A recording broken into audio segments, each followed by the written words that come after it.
Good afternoon, Alex Ansary here. It is April 6th in the year 2019. It's been 6 years now since I put together these 267 slides. And for the first time on YouTube, I'm going to be sharing these slides in order. I will reference here and there particular passages from my ebook, which is available at solarmaxnews.com. But this is a time in which we're getting ready to start seeing the solar cycle become more active as it moves from solar cycle 24 to solar cycle 25. And I've been thinking the last couple of months about going back to key slides in this presentation, in particular, certain ones in which I'm giving my forecast from the year 2013 on how I think things are going to play out in the 2021 to 2025 period and other perspectives. And so, for history's sake, and before I add more information to this, I'm going to share the slides in order. Okay, so, I almost kind of think of it as a series of info cards. I'm not so much into divination or tarot decks, nothing against those things. But for me, it was about creating this and something about me having the focus to create these slides in March of 2013 when I was living off the grid. It was something about not being distracted by worldly things. I didn't have the internet, but I would go and travel, of course, to the store or to other places, a place to get on the internet, and I would save information down to the hard drive of that as I was putting together the presentation that I delivered in Philadelphia, Pennsylvania, at the Free Your Mind conference. And I still have a long way to go to put it together to where people understand it. But in short, I have pulled together and cited various studies from different individuals, and I'm seeing how some of these different studies and individuals that are different have different theories on the sun, how it kind of interconnects, where the dots connect. And so we look at issues like the rise in solar activity and the rise in wars, and the people that discovered this pattern, the people that came before us. And people like myself looking at their knowledge information, people like Alexander Chavinsky and Burrell Payne and others, other names are going to come up, and asking ourselves, how can we apply this knowledge to our world as we know it right now?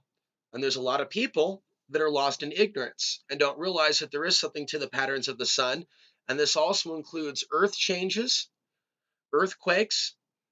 And so a lot of people talk, for example, about technologies that are out there, but there's also a history that we can trace prior to those other technologies being used in our world today. So, for example, going back hundreds of years, looking at the history of solar activity, but also the histories of earthquakes and other things that have taken place, social upheavals, riots, periods in which the masses were moving in a particular direction, perhaps with a certain amount of focus and drive, and that energy truly coming from the sun. So there's a way in which we directly interrelate to the sun and are affected by the sun in a way that isn't taught in school.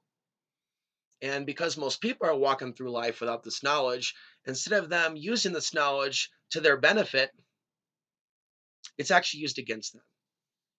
And so what I bring to the table in this presentation that isn't brought to other presentations is the idea that the powers that be use the solar cycles against us, and proposing certain theories within this slideshow, these info notes, that hopefully will get the wheels turning. So what I don't want to do is read every word as it was put in the ebook. What I want to do is maintain a certain free flow and go through the basics. And there's a certain order in which I presented these info cards. This is number one, and it's stated there, the presentation date of April 27th, 2013. So we are here 6 years later after all this was created. And so we are going to get into this. Now, in slide 2, I acknowledge other people that have put together a lot of information, perspectives on how we're influenced by the sun, including spaceweather.com, which doesn't really dabble in fringe theories, but has been a fantastic provider of up-to-date information on the sun and its activity. So a couple of things about the sun, and I'm going to attempt to be brief in some of the very basics.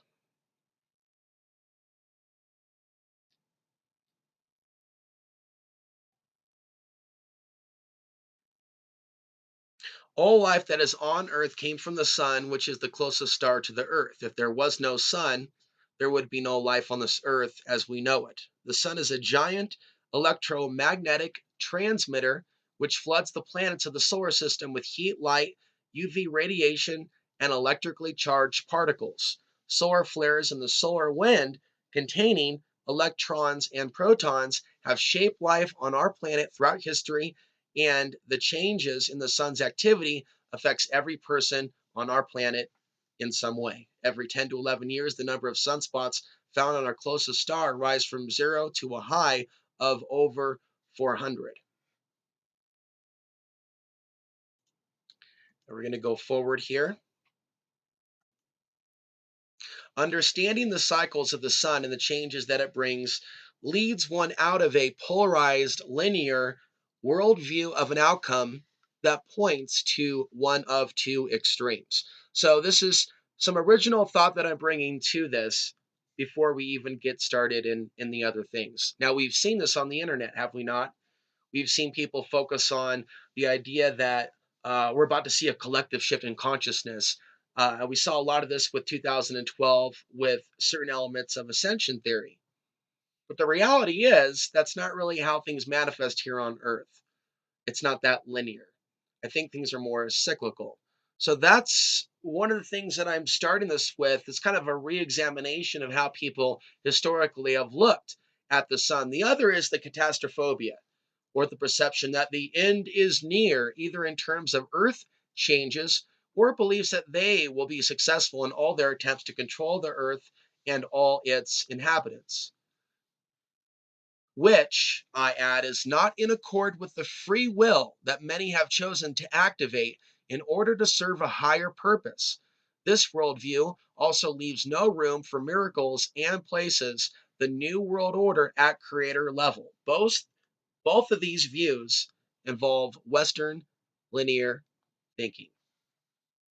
Okay. And so in the presentation that I gave, and the audio wasn't even really all that up to par. So this video really is needed to elaborate on these slides, on these info cards, because a lot of people have a pre-program to kind of look away from some of these concepts because of the ways in which it's been presented by others. So I'm presenting this with more of a Eastern philosophy perspective. Eastern circular thinking has no beginning and no end. We think about a circle as opposed to a straight line. So absolutism does not exist in this equation or this reality. So my journey began in 2009 when I published Solar Cycles and Earth's Weakening Magnetic Field at the time on my website. Okay, Nexus Magazine is a physical magazine, and it is based in Australia. So there's like an old box at home where I actually still have a copy of this. And my friend in Australia was actually able to get herself a copy. So this was in 2009. And in that period, the sun was becoming more active. Okay. And I'm going to show you briefly. I don't want to overwhelm you with text regarding the ebook, but reflecting on some of the things The new direction of research that I was looking into at the time marked a new path that I was taking in my personal understanding of the larger picture and deeper understanding of the phrase as above, so below. And so, you know, Alex Ansary at that time, I'm going beyond, I'm going beyond just conspiracies. I'm going beyond just reporting on current events, like my peers in the alternative media. I'm going beyond just ooh, new world order, new. I'm actually taking that idea of this idea of what we're dealing with. And it's a term actually used more and more in the mainstream. I shouldn't have feel like I should hide now from using the phrase. The good work that I've done over the years and the things that I've warned about, a lot of things are coming to fruition. And I think that the power structure uses the solar cycles against the human species. And this is a perspective that still, even in the research community, is not something that's really considered. Mind control is considered. Other planets and their influence is considered. Chemtrails are considered. Flat Earth is considered. But how they, whoever they are, right? So if we're going to consider aliens, why not consider what they may know about our human physiology and how to push our buttons? So in 2009, I wrote that article and it marked my own inquisitive nature and my own idea, something that I didn't get from a David Icke book, something that I didn't get from the Alex Jones show, something that I didn't get from Clyde Lewis or other media sources that at the time I was absorbing quite a bit of alternative media sources. So continuing, we're taking a look at sunspot cycles, past and the future. Sunspot counts vary in number and intensity in each cycle. And as this presentation goes on, I'm trying to rush this. This is probably going to take a few hours. And I made sure that I got some sun today. Right now we have clear blue skies. We should take a moment to absorb this energy as we'll get into in this presentation. And so we're looking at the cards that I put together in 2013. I have not updated the order of these cards, nor the content of these originally made info cards based on available information from NASA and other scientists, citing actual real studies, not fringe fake studies. Okay, and I'm going to refer to my ebook here.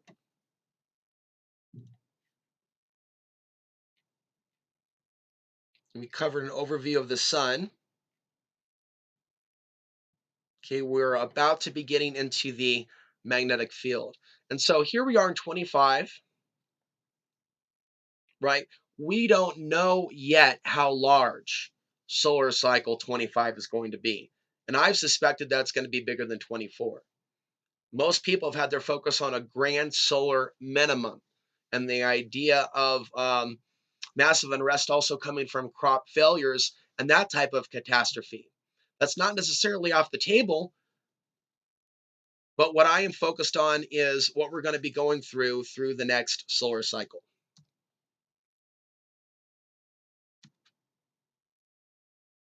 Okay, so these are images from 2009.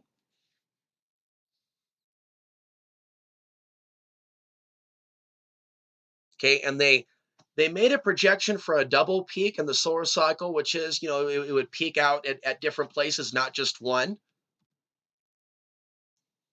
And it turns out that is what we did see. And there's been several solar cycles in which we've seen this type of a double peak. Here we have solar cycles 22 and 23. So what I'm going to be doing for you now, I noted a number of, I'll call them clues. I use this word often, clues, and I'll make a mental note. And that's what I did when I came across Mitch Batros. I have his book over there, Solar Rain. Nothing in that book went into this presentation, nor Son of God. I came across those books later. These cards were made in 2013, but I was making note of how Mitch Batros was describing how even smaller solar flares would have the effect of larger solar flares. And this would begin this type of a domino effect. And so that's how I came across that idea initially. So here in the slides, I'm providing direct quotes from Mitch Batros as they were said word for word, transcribed by me personally. Here's what he said November 26, 2012. There seems to be a change in the configuration that these lower events, such as an M1 or an M5, seem to have the impact of an X flare. That correlation is transferring to the Earth's core, and that's what's causing these Earth changing events, such as earthquakes and volcanoes, including hurricanes and extreme weather of all types. So, in this presentation with these cards, we'll go ahead and go to the next one. I'm laying out this idea and concept first before we get into the many, many studies on the connection between human consciousness and solar activity. For example, in a future presentation or essay, I would start with discussing the links between human consciousness and the sun first. But at the time of laying this out, and I still see there's value in this, starting slow on some of the things that have been said over the years. Nassim Harriman is not a researcher that I know a lot about, but some of the statements that he said as well regarding the solar cycle, I thought were worthy of adding in here. And he said, quote, when we pass through the galactic equator, I realized that this may be where the ancient Mayans in the solar calendar were describing that there was going to be an energy increase, an energy event in our solar system resulting from our relationship to the galactic center, and that when we cross the galactic equator, that we would be bombarded with more cosmic rays and that would activate the plasma dynamic of our sun, and that the sun may go through a larger cycle in which in that moment it gets hotter and more active than it was when we were not going through the galactic equator, in quote, Nassim Harriman. And so this is something that most of you already know about. And I talked about this for 3 hours with Matthew Stein. And I also did a live stream that was featured for a while, still is, at the front of my YouTube channel regarding, right, the potential event. And there's other theories that have been proposed about, well, what about the government staging a event? But the basics, 1859, there was the Carantine event. Between September 1st and the 2nd, 1859, the largest recorded geomagnetic activity storm occurred, and the U.S. went dark as the nation's telegraph wire system was hit with a massive solar flare that made its way to Earth in 17.6 hours. The aurora borealis effect, it was seen around the world, even over the Caribbean. It was the worst solar storm in the past 200 years. By the way, I am revamping my personal website. I'll let you know more as time goes on. And I will work to create a gallery that will feature these images so that you can access them for yourself there. Numerous studies confirm the vulnerabilities to the grid, from the Meditech Corporation to the United States National Academy of Sciences to the American Association for the Advancement of Science, made up of scientists from NASA and NOAA. There is a consensus that this event could create a cascade of failures that would sweep across the United States, cutting power to 130 million or more in this country alone. Again, I'm using data given from studies in 2011. They've done current studies since then that'll probably change those numbers. Other vital systems like nuclear power plants and some aspects of military defense could be affected. Estimated cost $2 trillion. So, dense population areas. It's important to know where the dense population areas are. It's important to know there's going to be potentially a lot of people hungry in certain areas. And so, by looking at the heavily lit areas, we see the dense population centers.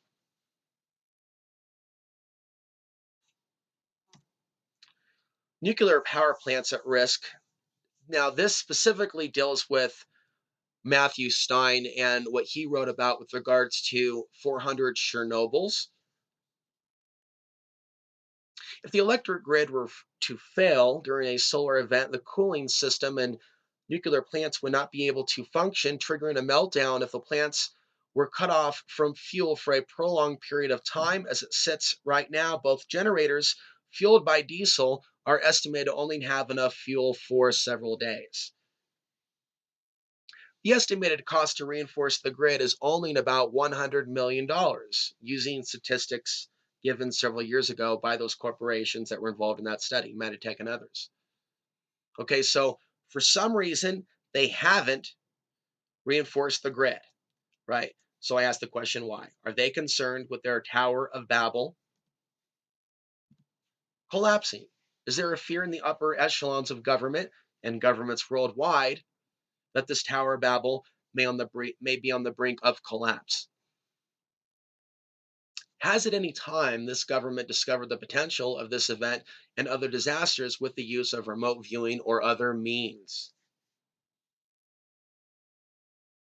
And what specific ways the powers that be preparing for this event, and how do they intend to maintain a strong, dominant, and controlling position with their technology when their technology, that's often used to suppress humanity, is disrupted? So, for those of you that have been around for a while, you've heard me bring up these themes on a regular basis, but here they were put into cards in 2013, along with a brief forecast of things that I suspect are to come. How might a blackout in one part of the planet affect the global power structure, balance of power, or the ability for one nation to attack and wage war on another? Think about that kind of a reset. How might this create a positive outcome after a period of time for people seeking freedom from dominating structures and oppressive systems at a moment when governments may not possess the technology or resources to suppress or manipulate them? You can think about They Live, for example. They Live featured the takeout of the mind control satellite, believe it or not. How might such an event bring people together in a crisis where friends and loved ones become more valuable than money or technology? And clearly, that was a theme of that video. And we can go deeper into that in another video in the future, specifically focusing on like the reset of romantic relationships when the distraction of social media. And I was putting this out there years ago. We could already see even then the influence of social media, but it's arguably far worse today.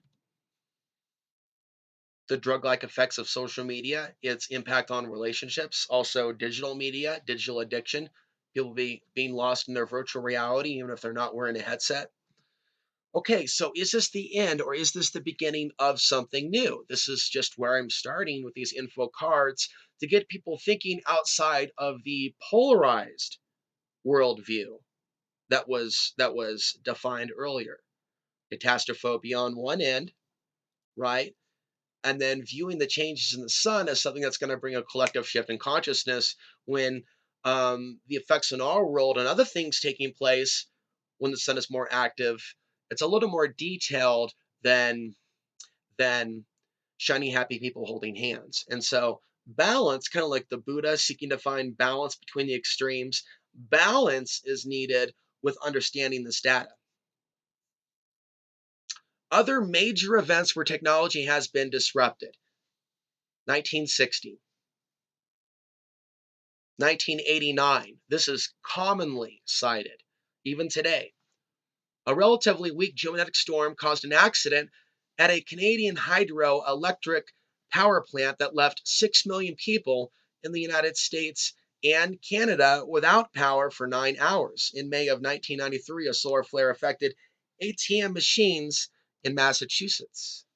Other events: 2003. So several X-class solar flares interfered with satellite communications, produced a brief power outage in Sweden, and lit up the skies with ghostly auroras as far south as Florida and Texas.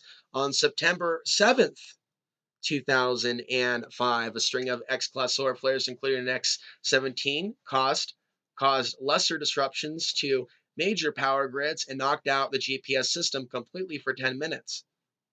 Now, one of the things that I'm not trying to rush this. This presentation is going to go on for a few hours. So this is what I'm going to bring to your mind, because we're going to kind of ease into the human behavioral response, physical, real world response to changes in the sun. A couple of dates there, 2003 and 2005. That period of October 2003, I pulled my sciatic nerve, resulted in a very rare period in my own life where I was walking with a cane. And that was actually kind of like the end of a chapter in my life, and knowledge that I was putting in my mind of the previous years.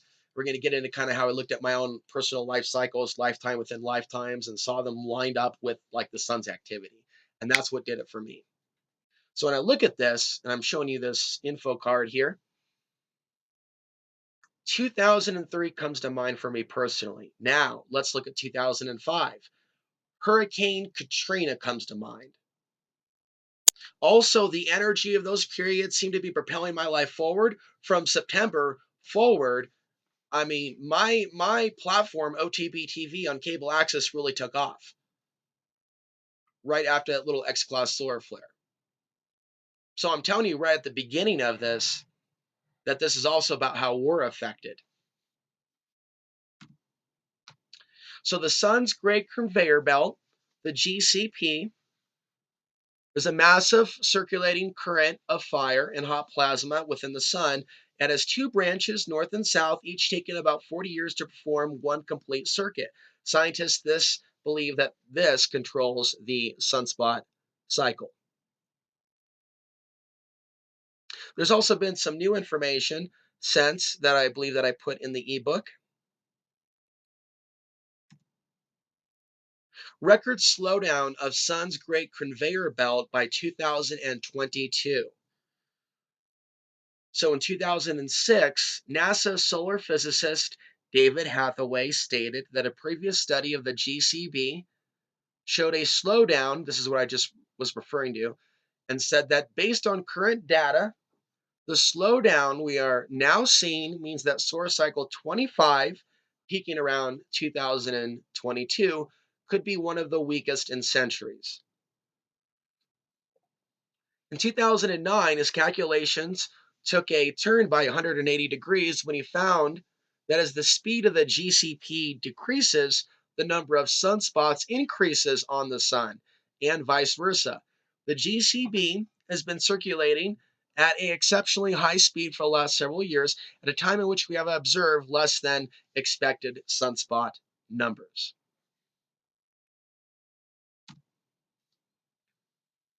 Here's a quote from NASA's David Hathaway.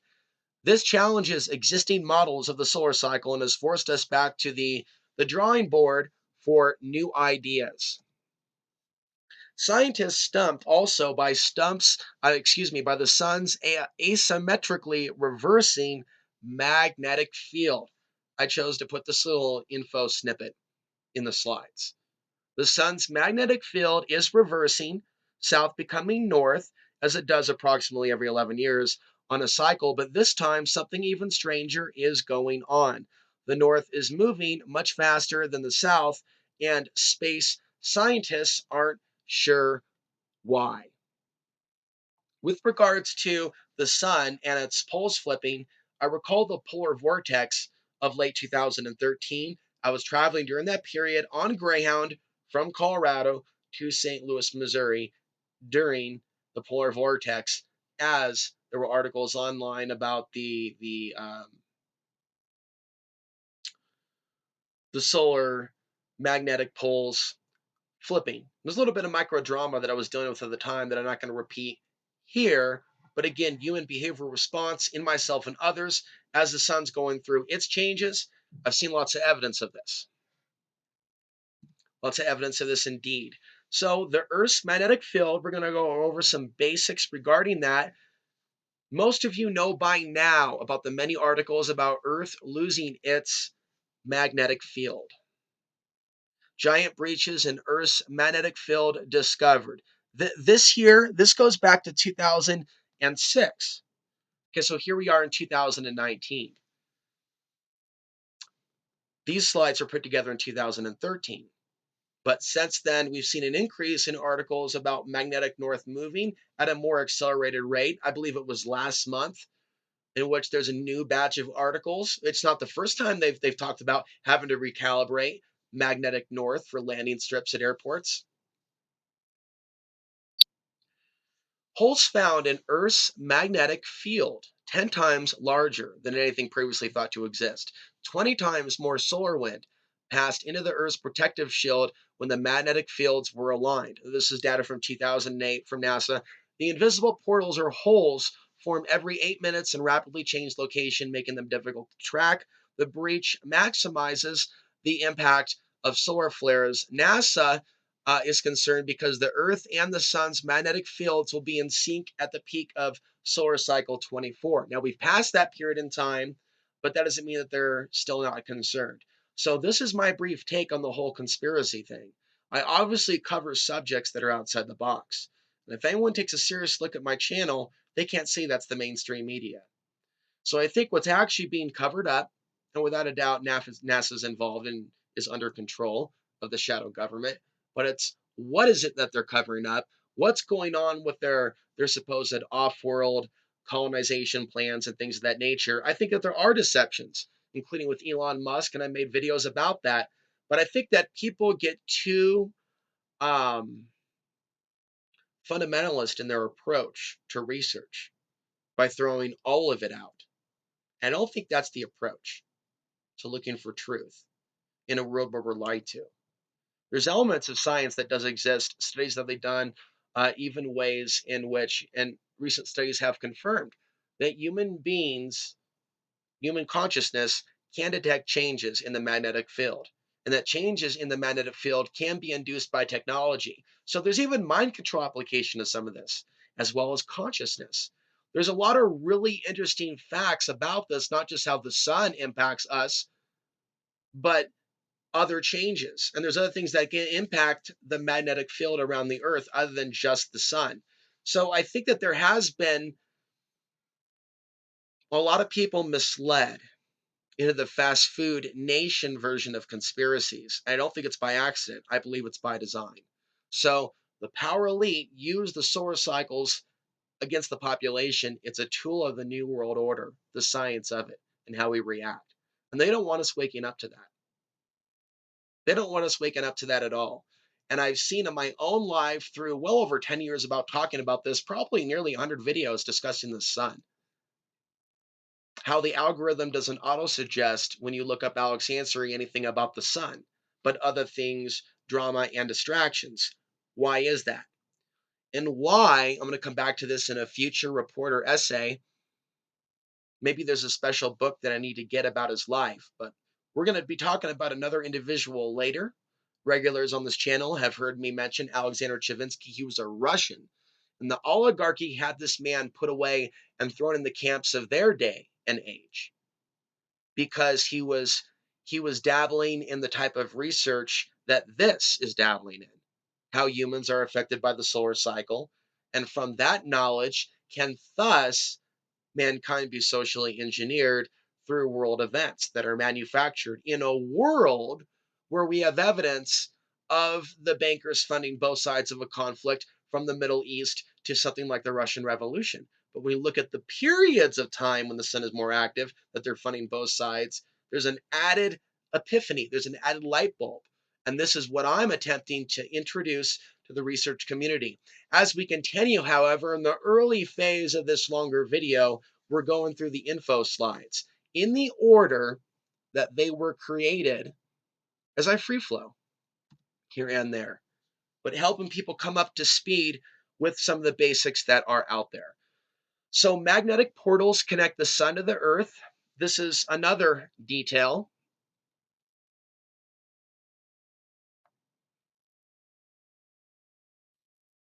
Taking a look briefly at the ebook and making sure that we are synced up. Now there is a lot of text that I'm not reading that's already been put out there in the ebook. We're only going over the basics. I'm not bombarding you with lots of information.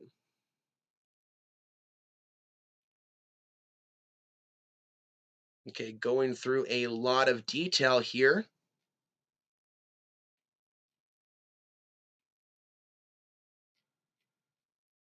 Okay,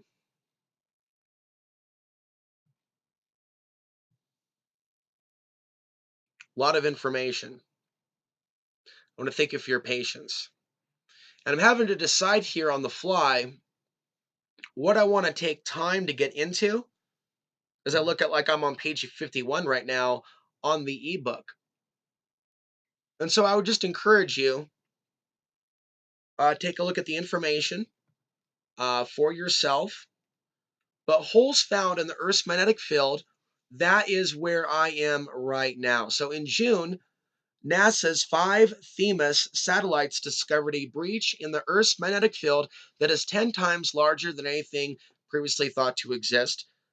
When this happens, solar wind can flow in through the opening to load up the magnetosphere for powerful geomagnetic storms and perhaps setting the stage for other breaches.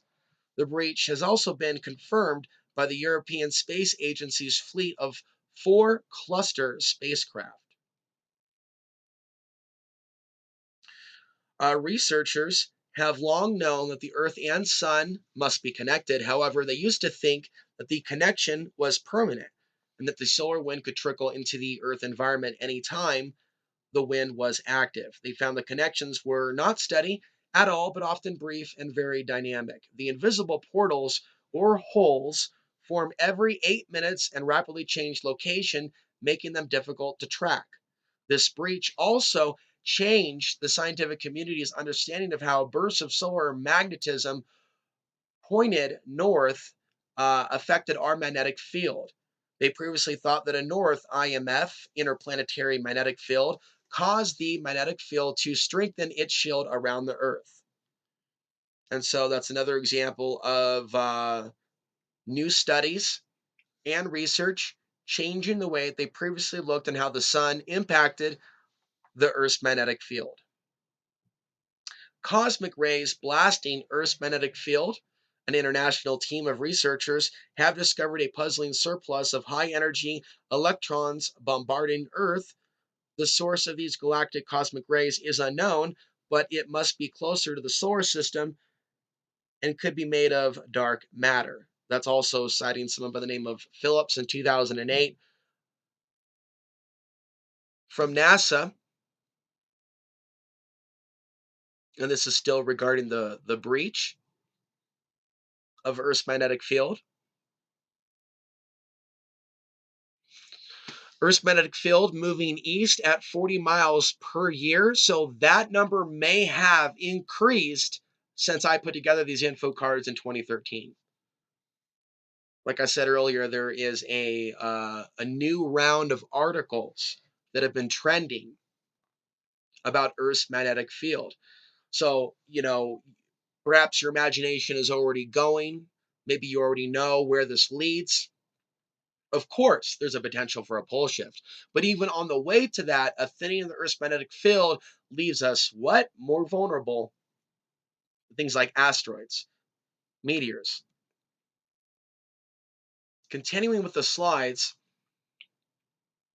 I got to remember to keep my focus here rather than the ebook at present so we can stick with the most simplest points and details of this presentation. Changes detected in Earth's liquid outer core. A German-French study published in the National Academy of Sciences found evidence of a growing patch of reverse alignment in the liquid core by observing extremely fast changes or magnetic jerks on an area between the Atlantic and Indian Ocean, an area where current flows are the highest. The study suggested that rapid changes in the churning movement of Earth's liquid outer core are weakening the magnetic field in some regions of the planet's surface. Cosmic rays now, especially that we're in solar minimum, there's been more information about cosmic rays threats to crops, other ways in which we could be affected. And so there's been a lot of information people have put out that are part of the Grand Solar Minimum research community on YouTube. This is some of the early information that I came across regarding this. Greater question is, how are we affected by these cosmic rays? Cosmic rays give scientists clues that our universe may be a computer simulation. Now, that is the name of a headline that a whole number of people were covering years ago, especially people that have been fans of the Matrix and even questioning our reality from spiritual perspectives. Looking out of the world of science, there are many studies in their own way that have taken a stab at this idea of the artificial construct. Other anomalies. And so this is more or less dealing with the universe. So as above, so below. Missing matter caught in tangled cosmic webs. We're going through this fairly quickly. Magnetic fields offer black hole escape route. Last month's solar flare created a mystery pulse on Earth that seemed to answer the sun's blast. Now, keep this one in your consciousness. And it's the idea of a conscious Earth responding to a conscious sun, a hidden communication between the Earth and the sun that we as humans may know very little about.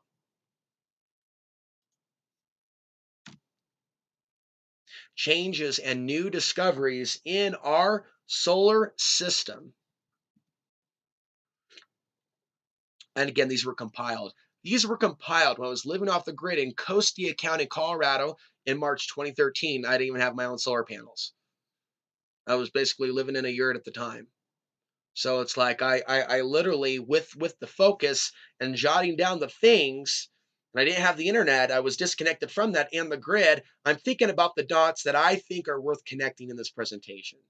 And then going out and getting those articles and putting them in the slideshow presentation. So we're going through this presentation that we're going through today really could be divided into several sections. I do think that it would be appropriate that we take a break. I'm going to play maybe some music and leave it on an image and probably, keep the break under 3 to 4 minutes. But that'll be coming up at some point. It's official, water ice discovered on Mercury. And so the general idea is magnetic field changes around planets that could potentially create new forms of life and perhaps go the other way as we look at potentially the future of Earth. But on the other end, as we look potentially at the future of Mars, as the elite may want it or be forecasting. New storm on Jupiter hints at climate change. There's also more recent stuff about Saturn's rings disappearing, whether that's true or not, something that I remember coming across. Pluto's atmosphere larger than thought. Dark side of Uranus. Rings reveal dramatic changes. So just a theme here, changes in our solar system.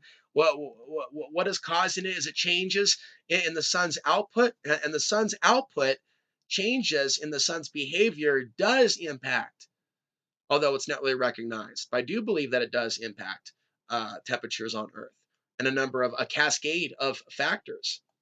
Major changes in the sun that cause major changes in other ways, like to the magnetic field, can also cause massive melting. Sticking with this point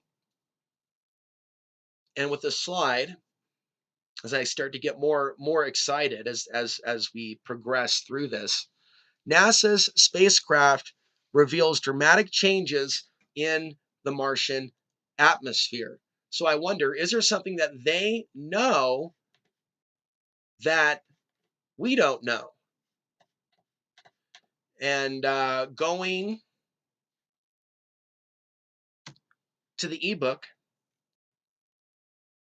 to the same section here, covering these sections, which we went over in the info cards, but showing it from the perspective of the ebook.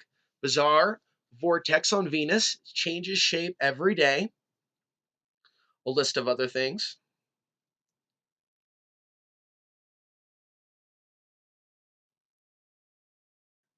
NASA satellite watches Saturn storm choke on its own tail. History of war cycles near solar maximum. This would be Alexander Chevetsky. I apologize if I butchered his name, but we will go back now to the slides.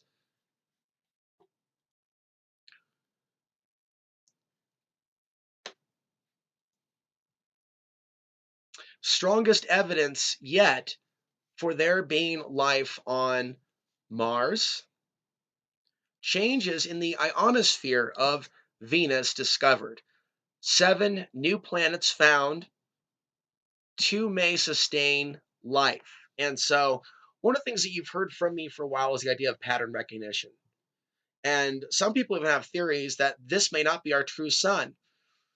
I don't have a strong opinion on that, but I do have a strong opinion, belief, understanding that spirituality regarding the sun is a part of our ancestry, and it's also been something heavily suppressed by the church. And no doubt, there's no doubt in my mind, there's ways in which the internet and false news, fake news, has been infiltrated to send us in circles, chasing our own tail, not realizing the pattern recognition. I've seen very few people talk about the event that led to these wars, for example, 911, from beyond the perspective where they've taken it. Very few people have realized that the solar cycle was active during that period. So there's certain things, along with my own personal experiences, along with other people's life cycles and seeing where the sun is. Also, when Occupy Wall Street was taking place, when the sun was active, we'll get there. We'll get there. But this is stuff I can't get into a 1 hour show. So this is probably going to be something that needs to be 2 hours plus on this beautiful, beautiful day. But it needs to happen. Perhaps I'm absorbing the rays. Certainly, we had a geomagnetic storm recently, and I believe that the brain waves, when directed, can perform at an accelerated rate, even though when someone's unconscious of it, when the sun is active, some people may have a certain response in which there's drowsiness and sleepiness, all things in which we're going to get into. But just a little bit of caveat before later. Within like the few days of the geomagnetic storm, we may respond in certain ways. We may feel like lethargic and totally tired one day, and the next day, boom, multiple videos. Or the next day, put on a long presentation. I can look at my own energy levels in coordination with looking at the activity of the sun and also the phase of the moon. And I can see when my energy levels are at their highest, um, and especially when those energy levels are conducive to productive, positive behavior and action, as opposed to unmindful behavior. And so the idea is that there is this duality. And so it's not about blaming the sun, but looking how when the sun is more active, certain things are more active and are taking place at a more accelerated level or rate.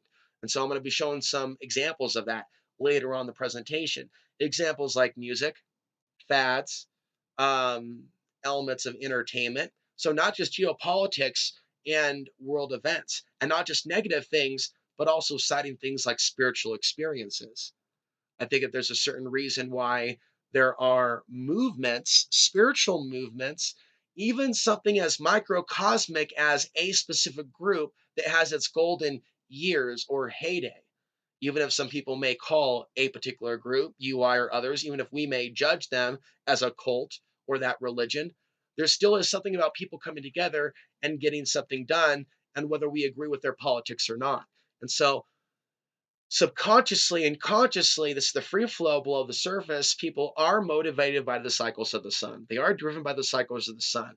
They're just, for the most part, not aware of it. And if people were to become aware of it, we can use it for our advantage. Perhaps even in turning the tables on the power structure using the solar cycles on the population that's unaware of the solar cycles. So it's like they want us to be thinking fear, fear, fear of the grid going down, these different scenarios. They don't teach people in this educational school system how we're affected by the sun. So the things that I'm discussing and the dots that I'm connecting are way outside the box of the norm. Pattern recognition. Pattern recognition. So these are charts that I downloaded, and I have added in the world events, the key world events that other researchers have documented that have taken place during the peaks. So, solar peaks in the cycles of wars, conflicts, and global battles. I'll probably have a future graphic in the future uh, reading Solar Wars, taking after Star Wars, the links between wars and solar activity. So, this is not something that I discovered. This is something that I am discussing in the day and age in which my peers in the alternative media are not. And other people that deal with solar stuff, it has a particular focus, which you're aware of. You're aware of where their focus is.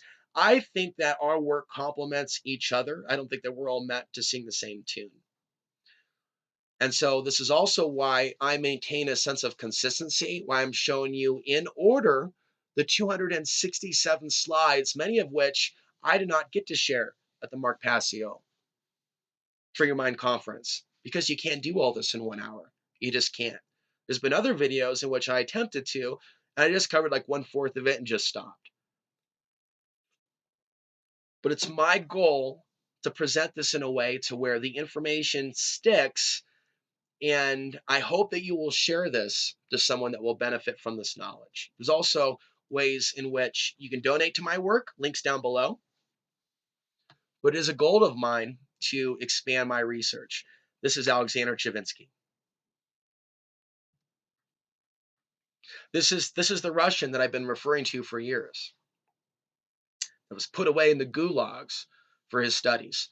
So Alexander Chizhevsky was an acclaimed scientist in Russia who studied the biological effects of the sun and universe, in particular, how massive changes in human behavior correlated to sunspot cycles. He is known for the founding of heliobiology, which is the study of the sun's effect on biology, and aeroionization, the study of the effect, a little bit of typo there, of ionization of air on biological entities. Again, I would like to access or obtain a book about his studies. There may be something in Russian that's been translated to English. If there's something out there, what little info I do have about him was presented by others and is available on the internet and on Wikipedia. But I'd like to know more about some of the deeper nature of his studies. In 1915, he spent his summer observing the sun and first hypothesized the effect of periodic changes in solar activity on the organic world. In 1916, he entered the front lines in World War I. Now, I'm hoping that I'm not going too fast for you folks. He literally was looking at the changes during a time of war in Russia. Okay. Connect with today. We're doing the same thing in our world. At least I've been doing that. It was there during World War I that he first discovered that battles tended to wax and wane with the strength of solar flares and geomagnetic storms. Over the following decades, his research expanded. I'm going to glance over here.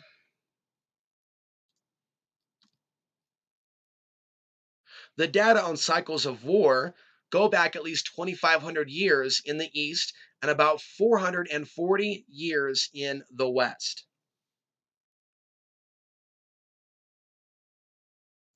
He proposed that not only did geomagnetic storms result from sunspot-related solar flares affect electrical usage, plane crashes, epidemics, and grasshopper infestations, but human mental life and activity. I forgot that detail about grasshopper infestations. I actually tried to grow some quinoa in 2015, which was had a lot of solar activity around September. I remember the grasshoppers came in. Increased negative ionization in the atmosphere increased human mass excitability. He never argued that periodic bursts of solar energy were the sole or even prime cause of events, just that they were a important contributing factor and could trigger actions that have been building up from a variety of other causes. Now, I don't want to overwhelm you in this presentation regarding the text of the ebook. I want to keep this simple, but some stuff needs a little extra explanation. Can you see from the perspective of the controllers having that information, the social engineers, before even World War II, before the events that we've seen, especially since the 60s, and the assassination of JFK, with literally the event that led to these wars taking place during the peak of solar cycle 24? I mean, think about it. As we look at the next info card,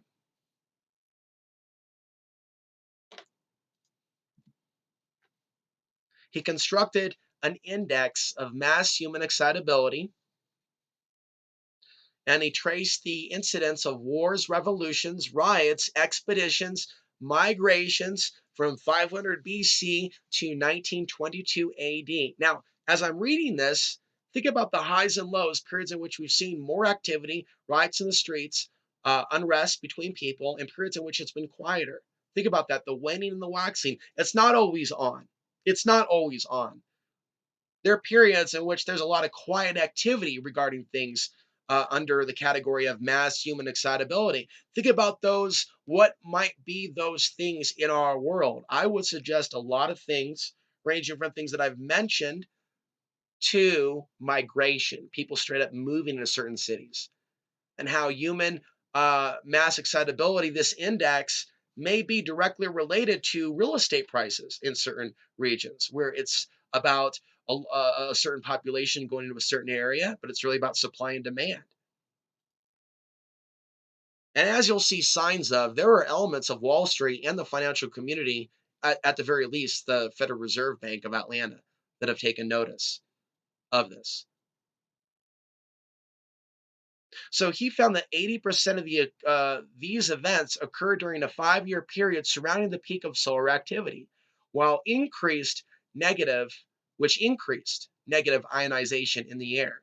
This process is known as hypsometry. So in 1942, Stalin became aware of his research, and he was asked to retract his writings on solar cycles, which contracted Soviet theories of the reasons for the Russian revolutions of 1905 and 1917. He refused, and he was arrested, thought criminal, and he spent 8 years in a forced labor gulag, followed by 8 years of Soviet rehab, where he conducted scientific work in the coal mines. Come here, boy. We'll give you something to think about. He has been commemorated on a coin here in Russia, showing, and then the reason I brought this, like, I'm not making this guy up. I'm not making this guy up. This is a real person that has been commemorated in Russia. This is someone that should be taken seriously.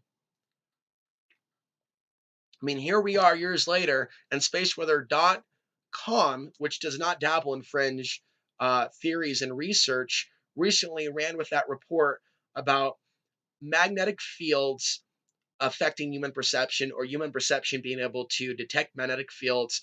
And previously, this was something that was discovered in migratory animals. And so we talked in a previous video about magnetite in the human brain. We're going to come up on that pretty soon.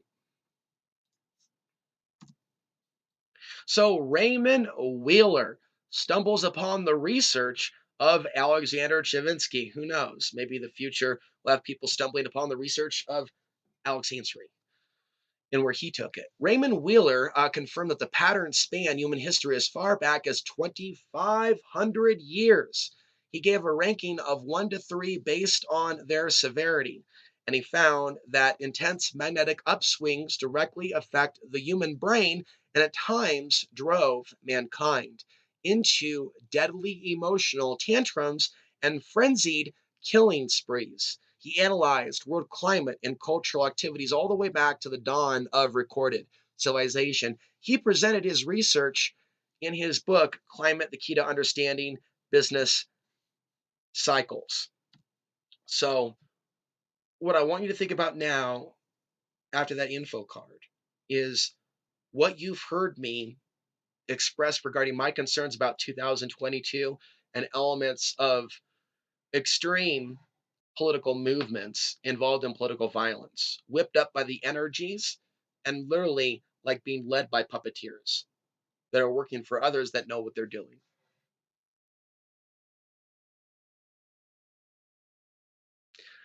And so as we move in the next solar cycle, where X may mark the spot for the next major world geopolitical crisis, as tensions on Q already start to heat up as I speak with North Korea, as Iran pops almost on and off the map, on and off the radar, a blip, or another country, another statement from China, another show of strength, another Russian jet buzzing US aerospace. And also look at where we are in the solar cycle and hypothesize and theorize and speculate with my intuition that on the highest levels of the military industrial complex, above the actual troops, above the actual pilots, are orchestrating exercises even around periods in which the sun's more active, getting people acclimated for World War activity, World War exercises, war games upon war games, and more. Edward Dewey, how are you, buddy? Looks like an upstanding gentleman. His data was statistically analyzed by Edward Dewey, founder of the Foundation for the Study of Solar Cycles. And he validated the existence of these war cycles, and he described the four components of Chavitsky's 11-year cycles and their approximate lengths. This is old data that I chose to put into these series of cards, 267 of them. The four components: a 3-year period of maximum or minimum rather activity characterized by passivity and autocratic rule. Number 2, a 2-year period during which the masses began to organize under new leaders and one theme. 3, a 3-year period of maximum excitability, revolution, and war. 4, a 3-year period of gradual decrease in excitability until the masses are apathetic. Here we have a chart here with several colors down below indicating the different stages 1 through 4 of this cycle. I previously described to you like an energy cycle of feeling lethargic and not a lot of energy, and then kind of boosting forward. You can also think about the daily cycle of getting up in the periods of the day in which we're more active. I, at the moment, strategically chose to record today's video during a certain part of the day. You may know when you're most productive during the day or during the morning, as you know your own cycle. I'm sure you do. This information, however, could be some additional food for thought that you haven't yet come across. Now, Dewey wrote in 1970 that, quote, knowing that wars have a cyclical nature related to the sunspot cycles implies that they have a common cause and therefore they are predictable. If so, maybe they can be avoided. And Alex Ansary is here to say that they also can be staged. So he's looking at it from one perspective. And I said earlier in the presentation, now think about how the elite and those that are actually involved in social engineering and the wars that came later and many staged events. And then we actually think about like one of those books in which various pages are made of plastic and create an overlay. And I think of a project that would show that type of an overlay with regards to this research. Take a look at certain events and periods and then do an overlay of solar activity, and we would find a number of connections. Dr. Robert Becker and Dr. Friedman, another study was conducted in 1963 when Becker and his colleague Friedman, they found that more people flip out at times of increased geomagnetic activity, and there was an increase in psychiatric hospital admissions. Becker passed on in 2008 with a dire warning to the world about the years ahead. Okay. Taking a look over here, this is what we're going to be getting into how solar activity impacts human beings.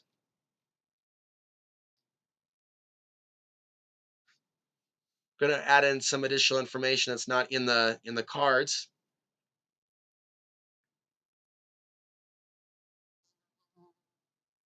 Oleg Shumilov of the Institute of North Industrial Ecology Problems in Russia looked at activity in the Earth's field, the Earth's geomagnetic field from 1948 to 1997, and found that it grouped into three seasonal peaks every year, one from March to May. So I'm coming to you basically right in the middle of it, lined up with the sun's activity, inspiring this video. Another in July, and the last in October. I think all this influences human behavior from aggression to also sexuality and baby making activity. Surprisingly, he also found that the geomagnetic peaks matched an increased incidence of depression, anxiety, bipolar mood swings, and even in the northern Russian city of Kryzhdach over the same period. I apologize for misenunciating the Russian names. Okay,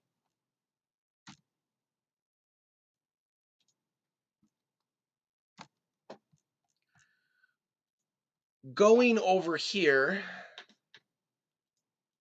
back to the info cards. Okay, so Carol Moore.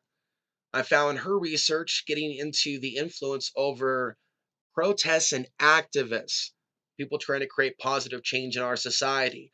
And her contribution to this presentation, right, also needs a spotlight, just like Burl Payne and Mitch Batros and others. So here are a few quotes from her webpage. And you can find it for yourself. There's a lot more in the ebook. Governmental leaders often respond to mass protests by starting wars to unite the people and suppress dissent. Also, they themselves may get caught up in the mania caused by negative ionization and launch irrational wars. Activists since the 1960s, like myself, have lived through several sunspot heights. The 1968 to 1971 period, 79 to 82, 89 to 92, 2000 to 2003 periods. We can also look at our own experiences of several years of frenzied activity with big meetings and big protests, with the least indignation might lead to riots, rebellions, revolutions, civil wars. And we can remember other periods and years in which vital organizations declined or died. Meetings of protests were fewer and smaller, and lethargic people seemed willing to endure repression. They're willing to bend over and take it. Then, just when the few remaining activists were in deep despair, a magnetic resurgence of activity.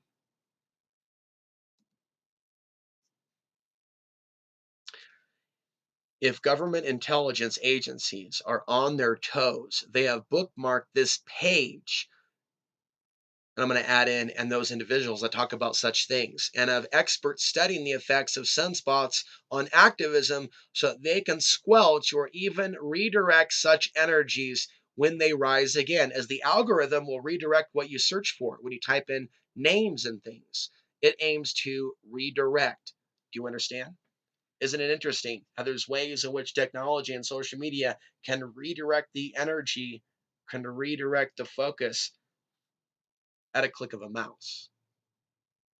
So it is hardly silly for activists also to look at the evidence that these cycles have influenced all of human history and to learn the implications of these cycles for activists organizing today and in the future. And I'm here to tell you that it was not easy to take like this long list and compilation of data and other studies and make info cards. It's like 267 slides is way too many for a 1 hour presentation. But all of these hopefully are helping this information sink in. And I think this is the cherry on the sundae that help people understand the global conspiracy in a way that others have not.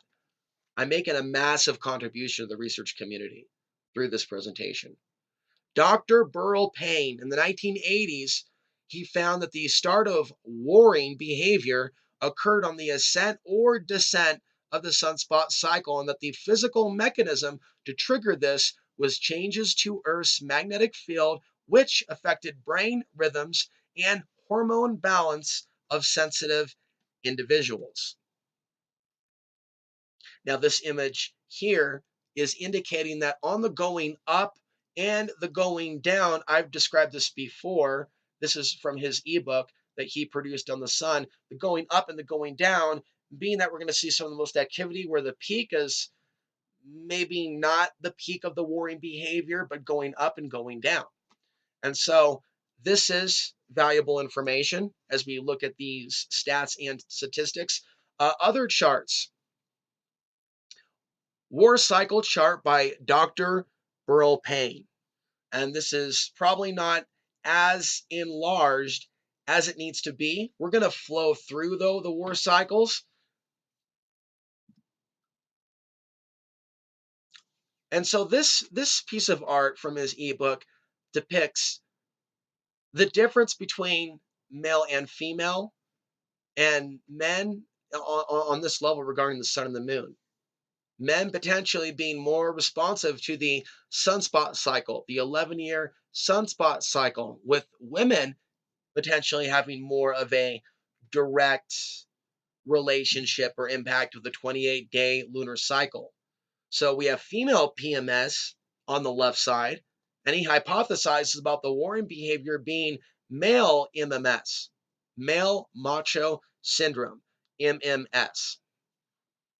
Wars could also be called a mass psychosis or a new disease which is not caused by bacteria or a virus. If warring behavior is perceived as a previously unknown type of mass psychosis, then the means for dealing with it became different from those traditionally employed, which haven't worked very well. We also want to stick around for after this presentation. I'm going to give some afterthoughts, also off the cuff, in light of this information that I'm presenting to you now in 2019, where we stand, where we're going. Burrell's study on planetary influences, he observed that when Mars, Venus, and Mercury were near the Earth at the same time period, more sunspot numbers were likely to form, and wars were more likely to start if the sunspot cycle was either on the ascending or descending part of the 11-year solar cycle. You know what comes to mind, by the way, is Mars in 2003 and the invasion of Iraq. Also, solar activity mentioned earlier in 2003 in October. He found that there is a correlation 85% of the time between periods when planets are relatively near the Earth and the production of sunspots in other solar activity. More details are given in his book, Planetary Influences, which I'm sure you can find for free. War cycles and astrology. George's Jurdoff. I always have issues with names. This is a pretty famous author, though, regarding astrology. A metaphysical teacher in the 1940s said that war is the result of planetary influences. When two or three planets pass too near each other, tensions result. For the planets, the tension lasts perhaps a second or two, but here on Earth, the influences cause people to slaughter one another for several years. People affected at the time feel hatred for one another and feel the need to kill each other for some exalted purpose, or to defend somebody or something due to exaggerated feelings of pride and nobility, politics, left right divide, and to act upon some other unrealistic or manic urge or endeavor. Are we not seeing that now? Continuing with a quote, people fail to realize to what extent they are mere pawns in the game. They believe they are choosing their actions, but in reality, all of their movements, all of their actions are the manipulation of planetary influences.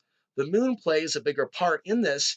It must be understood that neither the president, nor the generals, nor the ministers, nor the parliaments signify or can do anything on the grandiose scale of things. Everything that happens is largely governed from outside and governed either by accidental combination of influences or by general cosmic laws. But au contraire, what if they can? And what if they do?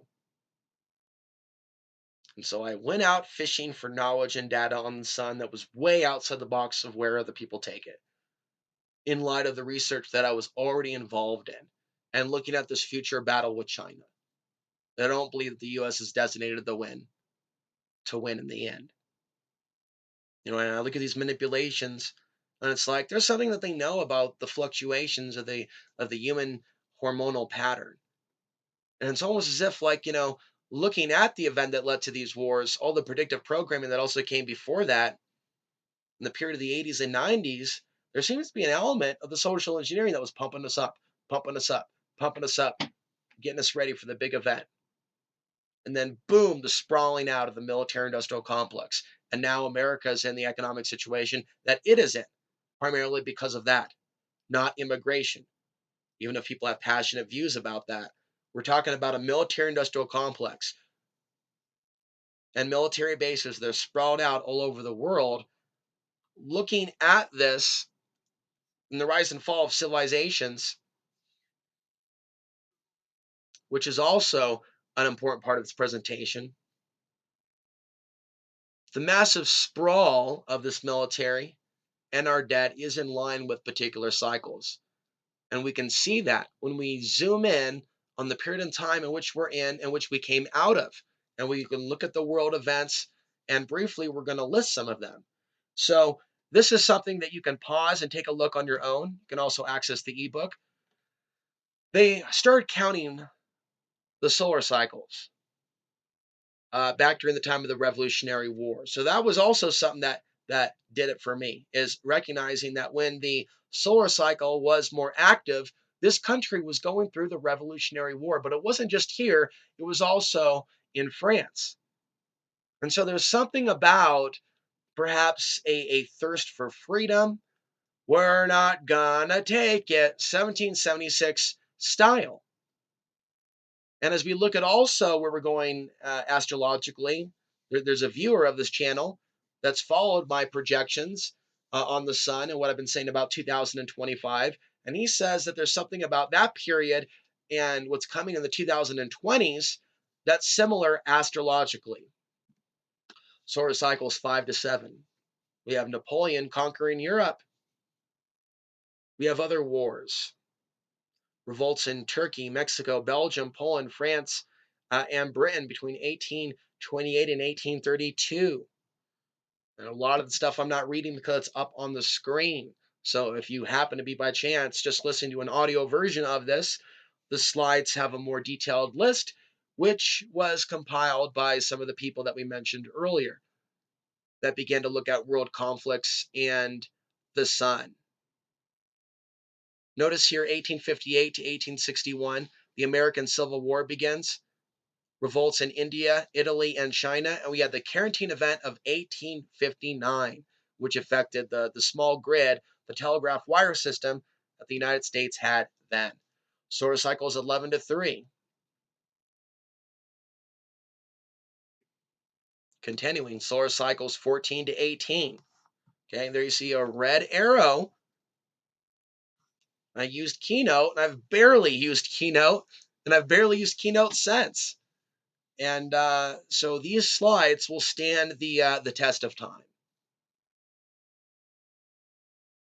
I believe that. Really, there's a lot of work to be like chronicling the things that are happening now. And, within days of geomagnetic storms. Also, when you have a combination of full moon, new moon, and geomagnetic storms. Now, where we are right here in the slide, solar cycle 17 to 19. Okay, 1936 to 1939. So there was a lot of energy that was ramping up before World War II. And World War II was actually already taking place in other places in Europe. But the thing I want to bring your attention to here, we probably got a slide later regarding Roswell, 1947. We saw the Roswell crash. Also, CIA was created, Korean War. So we talk about new ideas, new projects, breaking new ground. But look here, 1957 to 1960, the launch of Vietnam, other major events, the French-Algerian War. But here's where it gets really interesting. We have the late 1960s, the height of the Vietnam War, peace demonstrations worldwide, student uprisings, Czechoslovakian uprising, USSR invasion, U.S. inner city riots, Israel Arab War, Woodstock, and the height of the hippie movement. I had to throw that one in. A few of these I added in some events that were not listed by the original researcher. Bobby Kennedy assassinated. So this is something you think about wiki, right? Think about things like that where there's, let me pause this thought and come back to it. Solar cycles and human behavior. Maybe there's a wiki in which there could be a collaborative effort, although I haven't had any offers for people to co-author anything with me on this line of thought. You could be watching this in the future. I may be an old man then, but the optimistic side of myself that looks at the next generation is one that's savvy enough to see the value in wanting to add information to this. I see a lot of people put a lot of, stock and time into the new age movement and certain conspiracy theories, and it's so disappointing that there isn't more of a collaborative effort to build knowledge about the sun and its impact on the war cycles and periods in which events are manufactured or things happen that are out of the ordinary, things go down, even mass shootings, and we have increased activity from the sun. Even New Zealand and that event there, geomagnetic storm within 24 hours.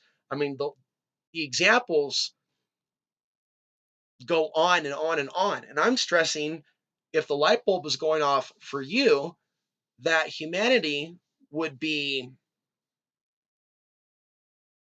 benefit from seeing this knowledge advanced. Okay. Solar cycles 21, 1978 to 1982. Now, I was born during this period, so I consider myself to be a solar baby. Polish solidarity begins. U.S. anti-tax movement reaches heights and elects Reagan. Shah of Iran overthrown. Iraq-Iran war begins. A lot of people died in that. A lot of bad weapons used. USSR invades Afghanistan. I was born 2 months later. That's basically the big war. Zimbabwe gains independence. Anti-nuke peace demonstrations increase worldwide. U.S. aid to Contras in Nicaragua. U.S. invades Grenada. Israel invades South Lebanon, and much, much more. Solar cycle 22. So we have 1988 to 1992. And some of you may remember all that intense energy that was going on in your life and just exactly what your hair looked like. but I enjoy, as you're going to notice here in the presentation, lightening up the mood of this. This is not just about war. This is also about where we were in our lives during that period. Where was pop culture? Where were the fashions? I take this where no man or woman does. We also saw the New World Order speech given by George Bush Sr. on September 11th, 1991. We also saw the LA riots. So we go to the next solar cycle now, 1998 to 2000. And I've talked about my own challenges during those years, and I attribute that to the unsettled magnetic field, how it influenced me during that period and where I was in my life. Whereas other people may have experienced their own success and breakthroughs. And I think that I was too in consciousness and that it come with certain experiences. Now I look back at the major protests, WTO, things of this nature, like there was something literally in the air. The worldwide Y2K scare, identify that to be part of the catastrophobia wave, to where when the sun's more active, people are literally more like, it wasn't just the numbers. I've seen elements of this as we ramped up to 2012, as early as 2010, where people were more responsive to fear-based things. With the swine flu thing of 2009, most of us are not for any executive orders. That may have been a trial run to F with us. And so I could see in 2009, with the solar cycle slowly starting to get more active, conspiracy interests and prepping kind of went up like that with the trajectory. So it wasn't just the dates of 2000 and 2012. I'm suggesting that these previous big prepper waves, to the degree that there are full-on prepper conferences, and a lot of people later, after certain events didn't take place, were trying to later return their food supply, like people, around Y2K. And I'm saying to you, I'm proposing this other idea, idea number 50, idea number 100, that catastrophobia is a psychological symptom during the solar cycle in which people are buying more prepper gear. That would be attributed to Alex Ansary, researcher on the Sun. Fringe, by the way, fringe researcher. A guy that's not taken very seriously by this world, but a guy that takes his research very seriously in the future of the human species. So we saw that event that led to these wars right there. And it gets even more detailed with some of these other slides. So this is showing the magnetic flux from a period on the left side of the screen. You're looking at January of 2001, and you could see the markings where 911 happens to be. And you can also see where in 2002 the cycle was more active again. And I'm sure that if you were to look at what was happening in America then and battles in the Middle East, remember before they were attacking Iraq, they were attacking Afghanistan.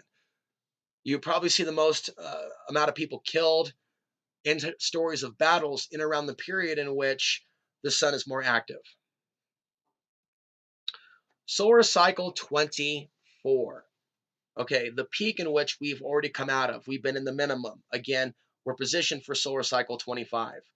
But between 2009 and 2013, we saw dissent in Tunisia. We saw Egypt, Yemen, Bahrain, and Saudi Arabia. Obama overthrows Libya. Protests throughout Syria, Libya, Iran, China, UK and France, Iceland, Greece, Spain, and the United States. Not limited to Occupy Wall Street. We saw the Fukushima disaster. I know a lot of you are just maybe looking at HARP. You need to understand that there was an X-class solar flare right before Fukushima by several days. Obama signs NDAA. Syrian civil war kicks off. North Korea points missiles at South Korea and threatens Hawaii and Japan. Boston bombing. Should I continue?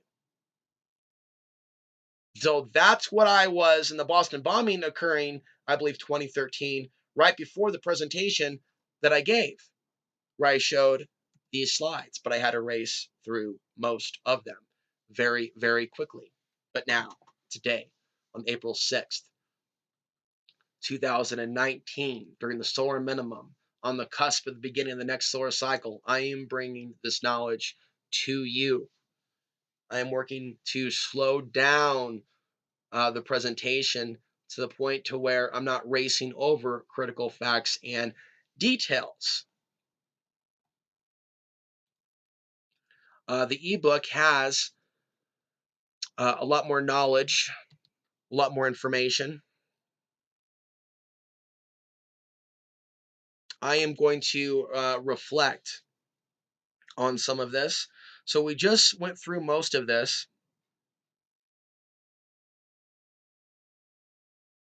I have them listed out here as well. Also a couple things that have been added.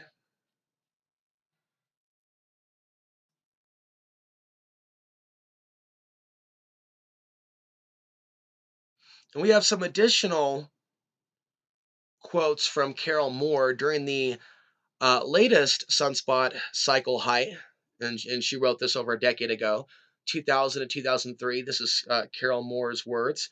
News and editorial writers first focused disapprovingly on the big anti-globalization protests, which marked the return of street fighting after the 9/11 attacks on the World Trade Center and the Pentagon.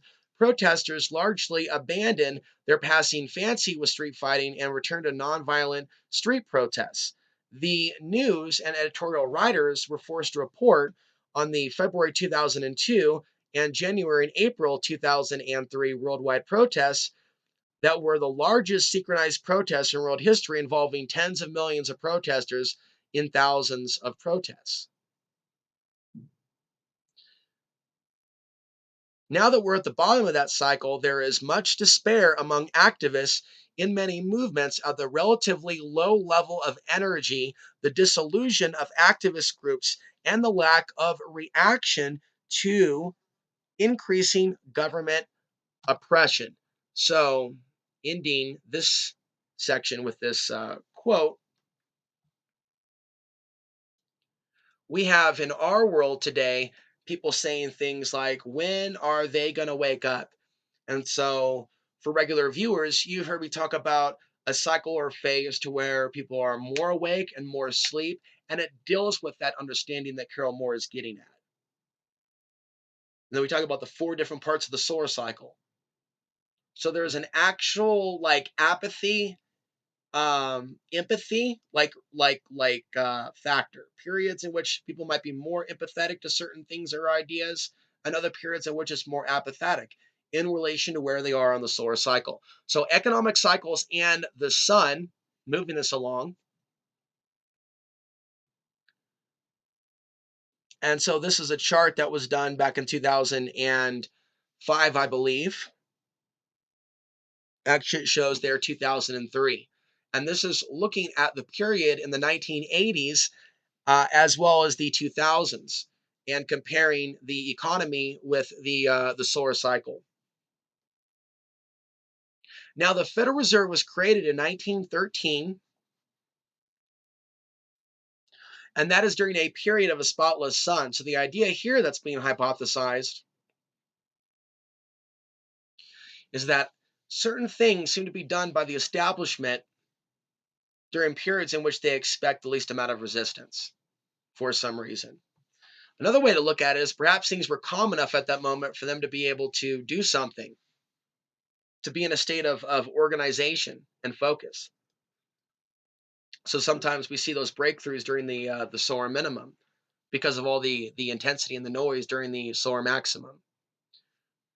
Okay, so we have here in 2008, as indicated, that the banker bailout took place, but I wrote at the bottom, notice how the Occupy Wall Street protests didn't occur until late 2011 because the solar cycle wasn't active yet.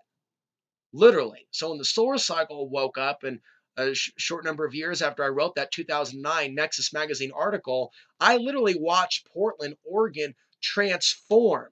It literally transformed into mobs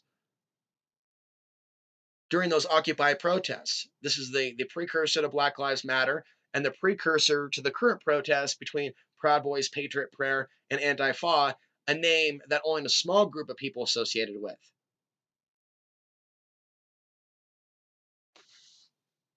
What I'm getting at is we've seen a lot of like extreme directions that society has taken, including collective groupthink, as we've seen the cycle progress and things getting larger. And so we can see like things during like a quieter part beginning, and like the seeds sprouting that which is already there, the sun magnifying what's already there, the organizations already in place.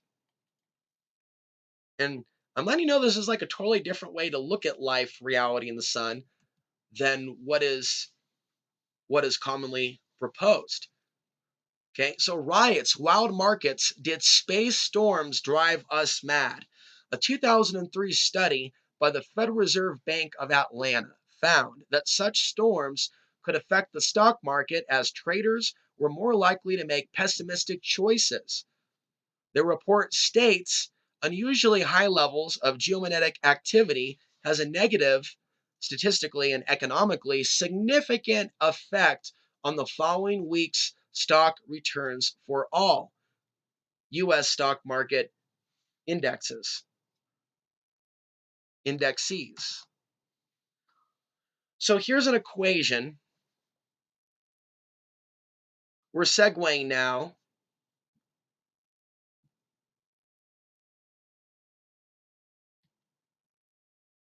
Okay, we're segueing now to other things.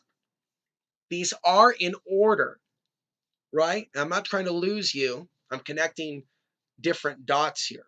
But a future presentation and layout of this information would have a slightly different order. But for accuracy's sake and history's sake, I'm keeping all of this in the order and the way that it was presented in 2013. This time, taking a little bit more time to show you the slides that I raced over in the 1 hour version of this presentation. So this is the basic equation that Mitch Batros, author of Solar Rain, and he has a website, Earth Changes Media. I believe it's subscription only. He's been on Coast to Coast AM for years. He's laid out this formula that sunspots release the solar flares, which affects the magnetic field shift, which affects the shifting ocean and jet stream currents, which leads to the extreme weather and human disruption. So we're going to touch upon weather lightly. This is something that a lot of you are probably familiar with that look at solar minimum, the grand solar minimum. It's looking at what happened in the past during the Maunder minimum and what could happen in the future if we have a grand solar minimum, more so than what we're experiencing now. There was recently a sunspot, so not everyone is on the same page as to what the next years are going to look like. But this is 400 years of sunspot observations from the 1600 time period to where we are now. NASA confirms solar influence over the weather, and so debate is still raging regarding the influence over temperatures on Earth. Geoengineering to reflect solar particles from the Earth. This has been discussed by New Scientist as far back as 2012. And another image here. And so I would say there's a number of different programs that are taking place. Chemtrails, geoengineering, blocks the human connection to the sun, decreasing vitamin D. I think there is a reason that they want to block our connection to the sun. I am not convinced personally that the sun is something else. I am convinced that there is a patterning to the sun that they don't want us looking at, and there is a history of them trying to oppress individuals that have treaded on certain lines of thought, like Alexander Shavinsky and others. I also look at how my own life has not been free of a certain level of slander and harassment, and sometimes I wonder why, and I wonder if this is a part of that patterning, because the level of research that I've chosen to embark upon. Because I do believe that it doesn't end with what I'm showing you in these slides, that it does include the paranormal. But there is a reason during certain periods in which the paranormal is more active: hauntings, poltergeists, possessions. These slides in no way get into that, but it hints at that all along the way. But it doesn't really jump fully into that. That's more of something that is a speculative essay, which is a side project, but it's going to be shared right here in this moment, in this free flow. And we're talking about certain things being more active, humans being more active, plants growing at greater heights. So it's not just plants and humans that are more active during these periods. And I believe we have that slide regarding Roswell coming up.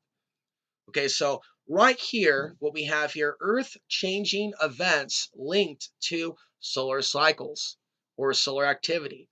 Mount St. Helens, 1980. And of course, we have the birth of Ansary right before that by 3 months. We have the San Francisco earthquake, 1989. We have Hurricane Katrina. We have the New Zealand earthquake, 2011. We have Fukushima, 2011. We have Haiti, 2011.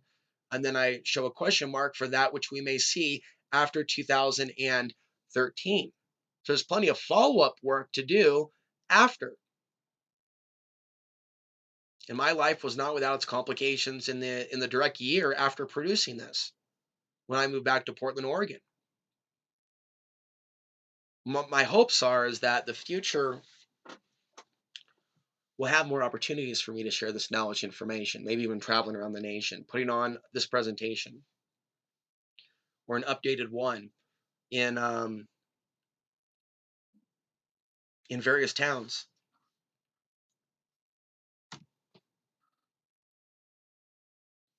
Solar flare was accompanied by a magnitude 11.3 quake on the sun. So just little snippets of data here, right? Trying to help connect the dots, right? So sun active, the Earth responds to it with like some sort of a pulse. I think we mentioned that earlier. Solar flare was accompanied by a magnitude 11.3 quake on the sun. Another clue. So the 11th, April 11th, 2013 solar flare. This was closer to the time of the presentation. I jotted down a couple of examples of things that happened right around the time of the April 11th solar flare. Okay, 7.2 earthquake in Japan, 7.8 earthquake in Iran, 6.6 earthquake in China, flooding in Midwest and Chicago. Other events. As I've been saying for years in the Portland, Oregon area, that there is a megaquake that's long overdue in the Cascadia subduction region. The last high magnitude earthquake in that region occurred in the year 1700. By the year 2060, if we have not had an earthquake, we will have exceeded 85% of all the known intervals of earthquake reoccurrence in 10,000 years. So you're probably also familiar with this type of logic that we're overdue for a number of things. For a number of things. The sun is involved. Going back to Mitch Batros. There are layers of the earth. Here is his attempt to explain the connection between the moving and shifting of tectonic plates, also known as earthquakes, and the sun. There are layers of the earth. There's the crust, the mantle. There's the outer core and the inner core. And then you have the core. An escalation of these charged particles, a deflation of magnetic fields, is a strong impact on the Earth's core. So the Earth's core is heating up. To compensate for the heat, the core releases liquid which filters out through the inner and outer core, and it penetrates into the mantle and it forms large bubbles called mantle plumes. This is the process of convection, which is a transfer of heat either by circulation or movement. It bumps up against tectonic plates. Something like that could really use an animation, but there are some that I have provided. Depending on where they hit, they can either grow mountains, cause volcanoes, and cause tectonic plates to shift, causing earthquakes. So the escalation of earth-changing events starts with the galaxy, and who knows where beyond that, into the sun. The sun has an impact on the solar system, including Earth. We know the effects it has had on Mars and possibly now on Mercury's poles. Everything is shifting, and of course, it affects us and goes to the Earth's core. Precursor to magnetic field reversal. Okay, and showing like uh, the causal factors, the chain of events, starting with the cosmic rays, changes in the Milky Way, things that may impact the sun, creating the solar flares, firing upon the Earth's magnetic field, affecting Earth's outer core, affecting the mantle plumes, causing the seamount rifts. So HARP's manipulation of the Earth's magnetic field. Most people know a few things about that, not so much how HARP seems to be more active when the sun is more active. So was HARP used after the coronal mass ejection, the solar flare, to manufacture Fukushima? Because there is evidence that that may be the case from that particular monitor, if there's any accuracy to that, or the idea that artificial technologies basically were used in around the time of Fukushima. What can be documented is the solar activity from spaceweather.com. And I remember where I was this time, and that a year later, Obama struck Libya. Literally, literally on the 8-year anniversary of Bush Jr.'s invasion. The sun ejected an X 1.5 solar flare on 3/9/2011. So, solar influence on the rise and fall of civilization. I believe in the ebook, this comes a little bit earlier. Maurice Cotterell presented this idea. This is an image from one of his websites. He's also the author of the book, Future Sciences. And so there's a number of societies that have come before, and using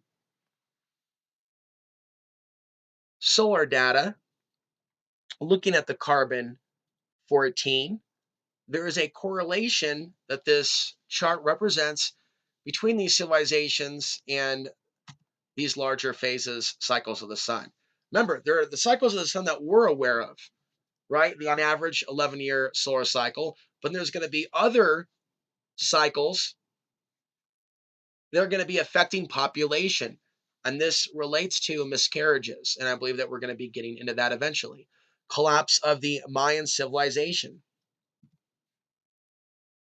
How the sun's twisting magnetic field can affect life on Earth. Now, this is in relation to miscarriages. The sun and Earth's magnetic fields are mutually coupled. This is from Maurice Cotterell. Analysis of sunspot activity shows that the sun's magnetic field shifts directly after 3,700 years. Magnetic shifts always bring infertility cycles through variation in the production of estrogen and another chemical here in females. And the shifting of the Earth's magnetic field allows an increase in harmful ionizing radiation from the sun to enter the Earth's atmosphere, causing increased spontaneous fetal abortions, also known as miscarriages, and hence higher infant mortality rates. Sometimes, in a worst case scenario, the Earth flips on its axis, realigning its magnetic field to that of the sun. When this happens, catastrophic destruction frequents the Earth. Periods with higher sunspot activity and magnetic field stability leads to increased fertility. Solar activity and genetic mutations, changes in DNA. So I'm trickling in these ideas instead of just jumping in all the way at the very beginning of the presentation. Working through scientific study from one person, then going over here, citing this person, then going over here, citing this, jotting down some theories here on these levels, but then dealing with the changes to physicality. Maurice also studied the effects of solar wind radiation on humans for over 20 years and discovered that genetic mutations are caused through the action of ionizing radiations. He has found that X-rays and gamma rays from the sun are the key factor in genetic leaps of species. I just want to hold that thought there as we attempt to have our own inner leap of consciousness. The DNA is spliced, which causes the genetic mutations, ionizing radiation, and magnetic radiation from solar flares on the sun's surface and other sources have acted upon developing general, causing mutational leaps in species. He also has discovered that these periods of radiation cause people to become more intelligent and make great advances in society. Who knows? One of you might actually share this with the right person, like George Norrie, like Ian Punnett, like somebody else on another show that may want to have me on. A show that doesn't deal with some of the same typical chasing one's tail that so many people are consumed by. Increased sexual activity. This is some speculation that I've added in, also based on my own experiences. I'm not trying to be vulgar or dirty. When I saw the last solar cycle rise in activity, and even when I would go out and date and around periods of the sun being more active, one could say that there were certain results when the sun was more active. Absolutely.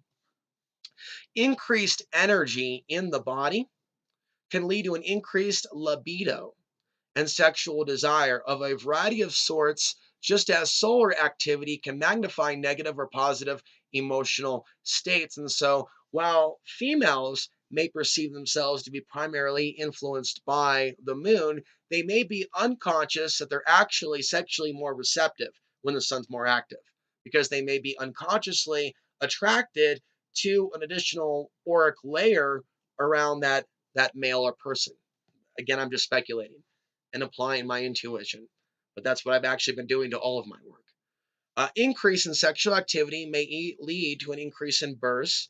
Divorce rates may also be higher as bodies' energy fields may become more interested in connecting with new bodies' energy fields. Solar minimums may be a time where deeper, stable, or new relationships come to fruition, such as marriage. So people may be a little bit less jazzed on the nightclub, and things may be more conducive to monogamy, is the theory that I am proposing here regarding the human physiological, psychological response to solar flares and the influence on marriage, monogamy. The waning and waxing of the solar cycle in many cases can be compared to the beginning and ending of relationships or friendships between humans combined with planetary alignments either in a retrograde or aligned attractive phase. Okay. Wars and mass deaths trigger a survival mechanism in many species to create more life, an organic progression of life retention. And again, this is all my own specific writing. We are not quoting Maurice Cotterell at present. Okay. Many studies have been conducted on animal species and reproduction rates during times where a portion of the species goes through a population decline. Solar activity is linked to more volcanic eruptions, which leads to more fertile soil and the creation of various stones or rocks. Back to animism, spirit animating rock. Volcanic eruptions appear to be nature's equivalent of the male orgasm. Try not to laugh. Similar to the way in which a tree resembles structures within our lungs. As the saying goes, make love, not war. And so, cheesy as it might be, this is my contribution to a world that has not yet seen a place for it in its life. And I'm hoping that through today's presentation, that it can reach the people that it needs to. Mythologies and beliefs about the sun. In Greek mythology, Apollo was known as the god of the sun. In Christianity today, the church is held on Sunday instead of Saturday, which many say is the real day of the Sabbath. Shamash was the god of the sun, the Babylonian tradition of ancient Mesopotamia. In Japanese myth, the sun goddess Amaterasu hid in a cave after becoming angry with her brother. With Amaterasu hidden, the world plunged into darkness. The other gods hung a mirror outside her cave to lure her out, bringing light back again. Also in Norse mythology, the end of the world is Ragnarok with the sun going dark. The Egyptians believed that Ra was a sun god who sailed his boat across the sky while listening to Christopher Cross's Sailing. I'm just kidding. Across the sky by day and carrying it back through the underworld by night. In Norse mythology, the Norse god Freyr was associated with sunlight, fertility, and prosperity. I'm going to have to look into Freyr. The Aztecs believed that human sacrifice was necessary to keep the sun god moving through the sky, and the Hindus believed in a solar deity named Surya. In yoga today, sun salutations are practiced as a way to connect with the sun. Today, by the way, I started my day with some meditation, some exercise, including sun salutations and other body movement exercises, self-defense, other forms of exercise, sit-ups, taking things to the next level as we're in this March through May period of more solar activity, thus more athletic output. Also attempting to do more videos now as well as reading. Okay, So we were touching upon also another video, UFOs and solar flares. And I do believe more solar flares, more active sun equals more UFO sightings. UFO spaceship orbiting the sun or a camera glitch. So there are people that have been asking in recent years if some of the photos that they've seen online are indicative of aliens or other forms of life, siphoning energy from the sun, even things that look like umbilical cords, connecting objects like squares to the sun. Nassim Harriman sharing Mayan artifacts allegedly depicting a UFO coming out of the sun. Okay, I'm gonna let my cat in.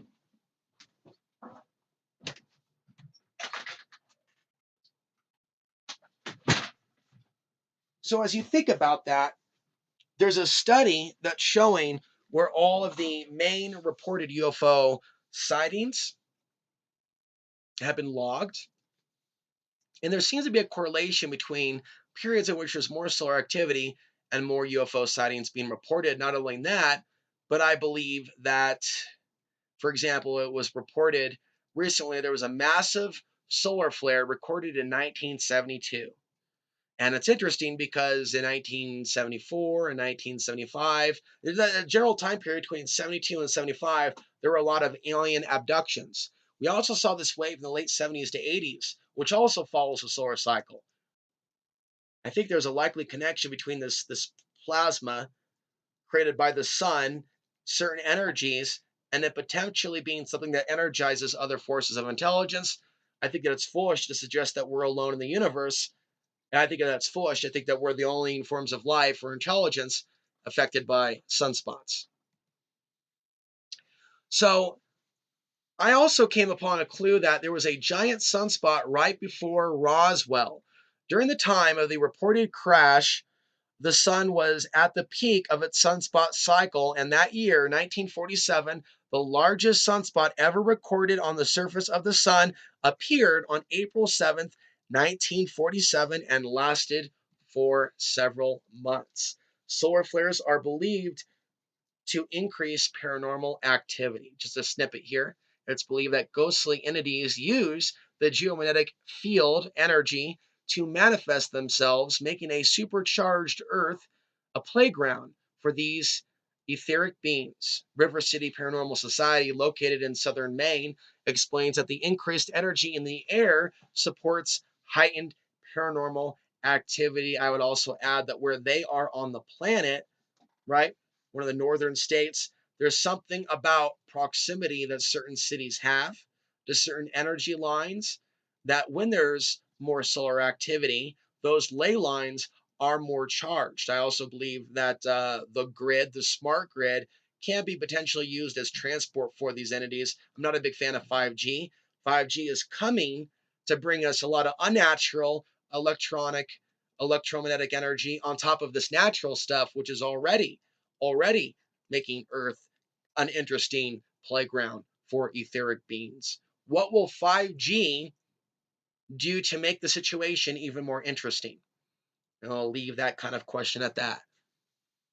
So, personal experiences and cycles of change within. Okay. And so I've talked a lot about my life, certain changes that I've been through and challenges.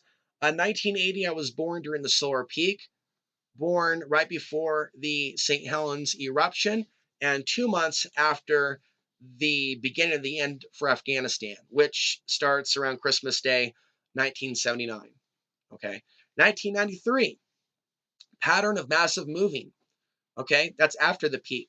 1999, beginning of peak, visions, new perceptions, ideas, unaware of why I was feeling those new feelings, perceptions, what it meant. Substance abuse cycle begins along with many other Portlanders in that same time space reality. I saw a lot of people affected in a negative way by certain things. 2003, 2004, after the peak, new energy and body, new direction, new information, understanding, self awareness, visions, inner spiritual work, discovery of alternative media. So there I am, that 5 year period from 1999 to 2004. As you heard earlier, this could be described as like a 5 year cycle, the solar peak. a length of maybe about 5 years. 2004, after the peak, Venus transit brings release of problem literally on the day of my Venus transit. That was when I had that major shift that ended one way of life and opened up new doors. Boosted energy, confidence. Many other Portlanders also changing. Late 2004 brings the beginning of OTB TV. OTB TV literally came to life after that period in 2004. No shit. And so I look at my own life, periods of the OTB TV timeline, and I look at the chart of the sun, and Johnny, we have a connection. 2005 to 2011, mostly minimum, period of the most stability in my life, juggling school, work, relationships, TV show, website, online radio shows, more expeditions into nature, and I helped open a survival store.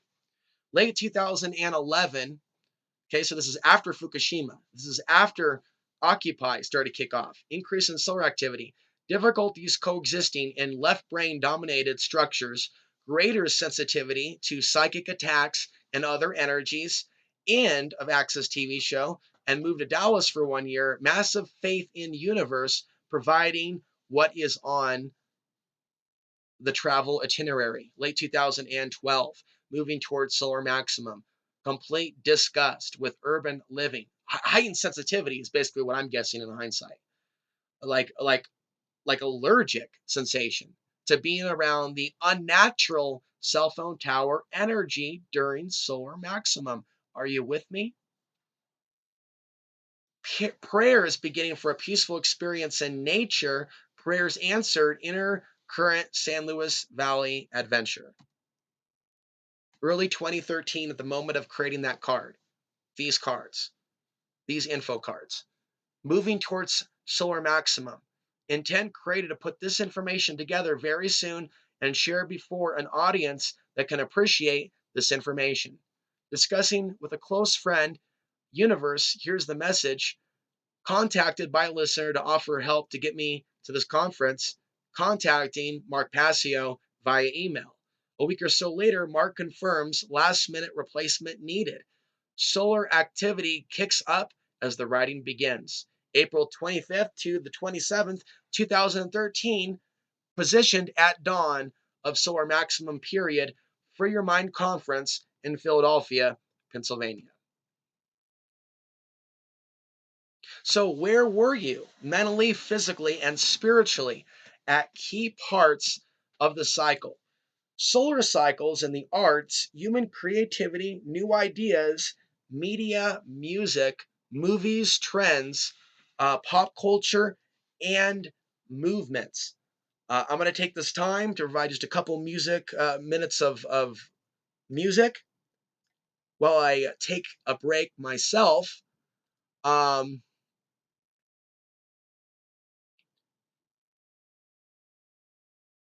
so that I can get some energy for the next section. This is Lost Years Amplifier. Enjoy this synth wave, and I will be back.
And we are back.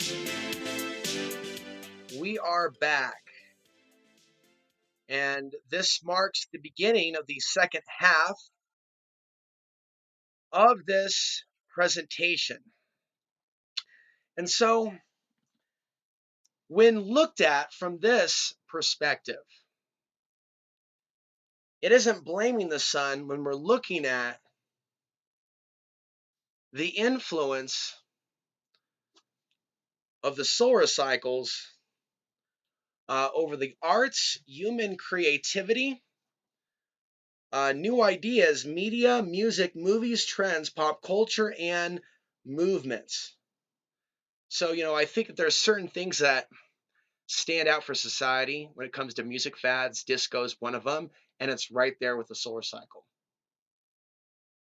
Also, like in the late 80s, early 90s, very similar. We also look at wrestling, violent TV programming. These are things that got my attention. Baby booms. I mentioned human sexuality earlier. People want to have more sex during certain periods. An addendum to this would include the new theories that I have that there is more of an interest in twerking. I believe that you can go ahead and laugh. I don't mind being funny. I don't mind adding something into this that's both, in my opinion, factual as well as a little bit comical.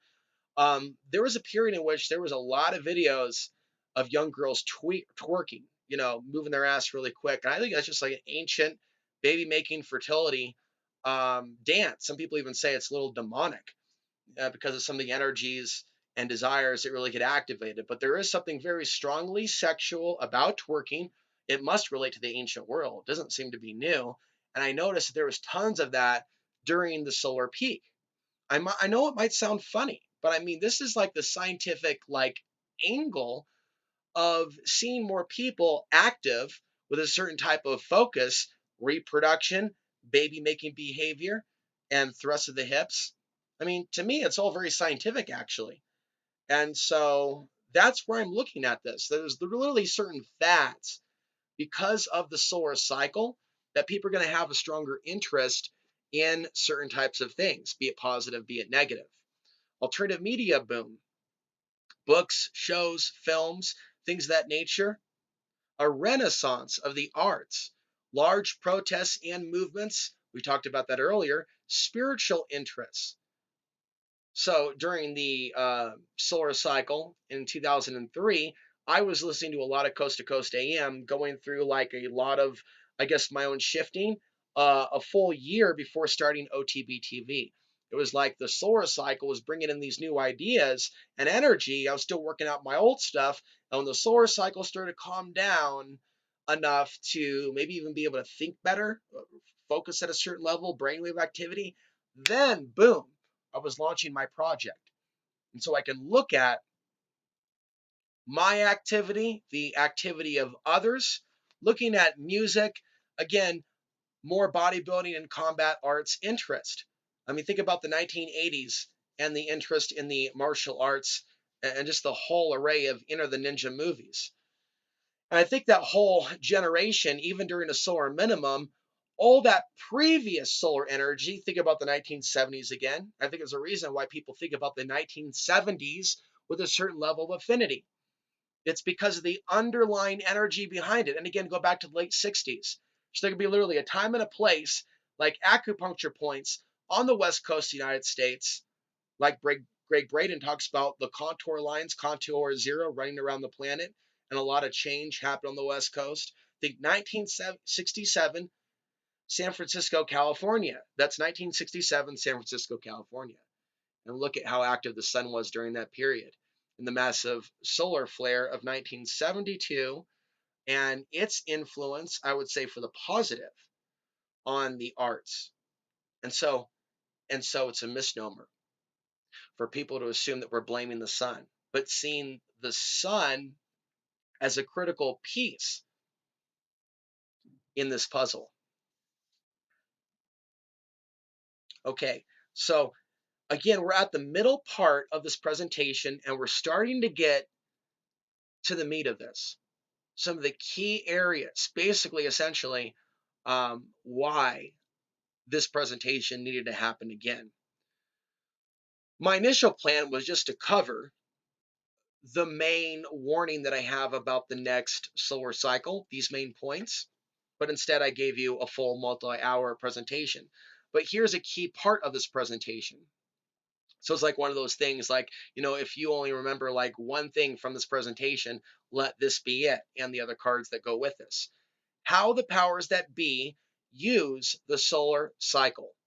Events, panics, or wars are staged during solar peaks to provoke a certain emotional response that leads to a certain outcome, problem, reaction, solution, launching certain projects during solar peaks and celestial events based on a belief that their luck will be magnified, moving certain goals forward during solar minimums during periods in which the least amount of protest or resistance is expected.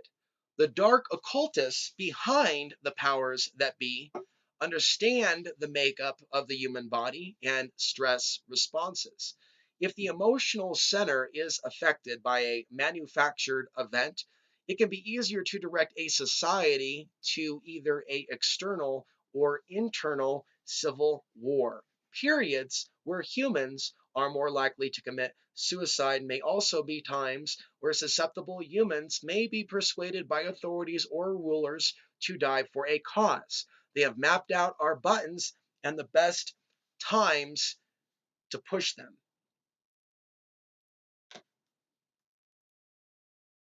Princeton University's study has found that human thought can impact computers and collectively synchronize. And I don't fully understand this study, but it is understood and believed that during the period of the event that led to these wars, even down to the hour, that there were changes, I believe, in the geomagnetic field and or other factors that Princeton's study has documented. Magnetic field flux on the day of. So here are the realities that we have to face. Some humans are more insusceptible to influence than others and seek liberation mentally, spiritually, and physically. Other humans are easier to influence and naturally take commands. Human beings that are out of alignment with their own truth are the most susceptible to having their perceptions and emotions used against them, pulling them further into a deep state of serfdom and spiritual bankruptcy. Perhaps for you, certain people are coming to mind. Perhaps for you, certain memories are coming to mind, how you pulled yourself out of that state, if you were previously in that state and recovered from it.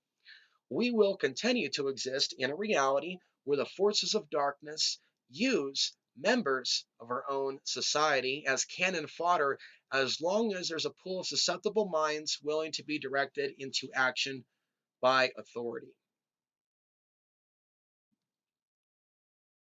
So here is a key info card in this micro series of these cards mentioned at this part of the video. The current game plan for the remainder of this cycle, and again, 2013 was the year that these slides were created. New fabricated eternal, external, and internal threats. I'd say that we're there now, and we've been there consistently since I made these info cards. Manufactured civil war over gun rights and other naturally born rights by baiting gun owners and others into reactionary behaviors by invoking responses of anger and defensive posturing. Let me try to explain that another way. By telegraphing like they're coming after it, they can provoke a certain reactionary type of a stance. At the time, we were coming out of a period of a lot of focus regarding Obama, come on, take him, which didn't happen. Now it's 2019, and there are sanctuary cities, gun sanctuary cities, that are being developed in this, what seems to be an extension of basically to divide us over these issues, in which they control the outcome, but the people don't know that. So they can get the people divided over an issue, and thus there's conflict over that.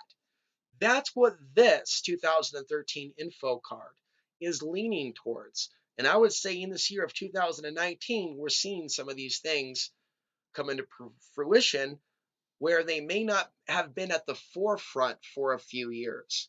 So, like certain issues come and go, for example. And people are not always peaking out on certain types of concerns, like the idea of them rounding up the guns and ending the Second Amendment. There are periods in which that issue comes and goes. Launch new proxy wars, conflicts, military interventions in Africa, the Middle East, and Asia. So we've seen Syria, what's been taking place there since 2013. We've seen Yemen and a whole host of other countries. We've seen a deterioration in Iraq and Afghanistan. And Asia. Notice, and Asia. Okay, so North Korea is also an issue, right? The saber rattling, it comes and it goes. The controllers bring out the North Korea card when it's convenient. This is my speculation based on my intuition. No one else is saying this. So they'll bring it out at a certain point in the solar cycle. And as we start moving into the next solar cycle, 2020, they get their 2020 vision on, their 2020 vision. North Korea enters the picture. Iran enters the picture. Things will get crazier with Russia. Things will get crazier with China, as if it's a part of a script. And I'm here to say I believe just that it is a part of the script. But not everybody out there, not every pilot, not every Marine, not every American, and you know this, is going to even be of that mindset, nor belief or understanding. So a lot of people, unfortunately, are going to continue to play the role of a pawn. Use of economic crisis to further globalize world economies and to sell off critical assets to global partners in crime. Now, Donald Trump was not on the scene at the moment of creating this. He wasn't running at all. And I was already looking beyond Obama. I was already looking at the next cycle, but it's like nothing's going to change. Like literally, I can literally bet all my chips that it's going to be like the same crap with the next guy. Like it's a sure bet. But in this Rick Casino, in this type of world, society doesn't always like it when somebody's right. So these actions aim to further weaken basic infrastructure. Infrastructure, our economy, our sovereignty. Collapse the economy, sovereignty will follow, right? Hit the face, the body may follow. This is a piece of art that someone in 2012 that was listening at the time, a contact on Facebook, I wanted something that kind of mixed in these different themes that we're seeing. And some people wonder whether the sun is our true sun or not. Well, I am depicting the sun as something that almost is like some Aya Sauron. Art with Alex. So the sun, in a way, acts as a portal for these energies that bring us these wars. The people act in an automatic way without being conscious of it. Right? You see kind of like a little flying entity on top of a plane. In the upper right-hand part of the corner, we see some sort of like a Roman knight type of figure. And we've seen actually a lot of things happen since this person put this little collage together. And there's ways in which I believe they use Norse mythology. That would be Norse mythology, right, from Northern Europe. Not to demonize it, but say they try to use that as a weapon on consciousness. They try to hijack with sigils and memes during these periods in which the sun is more active. There's something about the projection of mind control and world events during solar cycles that can, in some circumstances, put humanity into some sort of a trance. So this is what I believe the agenda is for Sunspot Cycle 25. These were compiled. This was put down, pinned down, if you will, these images in 2013. Okay. And it was always awkward for people to hear this. For years, it kind of became kind of a quiet running joke that Alex Ansary had these weird concerns with China, while the main concerns of the average conspiracy consumer base were somewhere else or over here. So I've always been seen as fringe, even within like that genre, which is pretty damn weird. But I'm here to tell you now in 2019, this is one of the primary reasons that I chose to do this extended multi-hour video today. It started with wanting to show you the slide. Of all the 267 slides, this is the big enchilada, because this is where I believe that we are headed still to this day. 6 years later, I don't think that we are on a different path. And I want to bring this to your attention. So the agenda of the powers that be to manufacture a mass event that turns the entire world against the United States. It's a typo there in which I left out the United States, including some current allies. I've talked about that in previous videos. Even the idea of them staging an event they blame on their convenient political enemy or immigrants to then detain people, to then turn China and Russia and other world governments against the United States. Just different scenarios that could fall under in the umbrella of potentials or potential plans.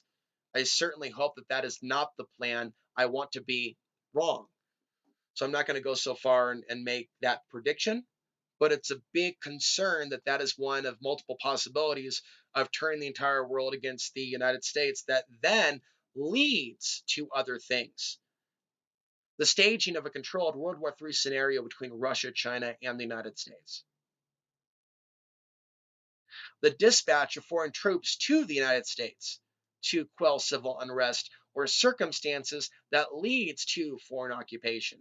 And I would say that in recent years, especially when we've seen like foreign government interference with social media, we don't need to argue so much about the election. I don't have a dog in the fight, so to speak. Two sides of the same coin, two wings of the same vulture.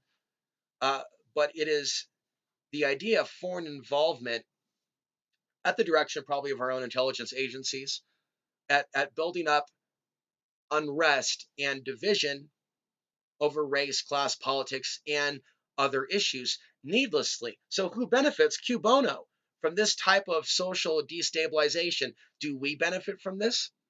Does our own government benefit from this? Or does the system, the global system, benefit from this? And where are we now since these info cards were first made?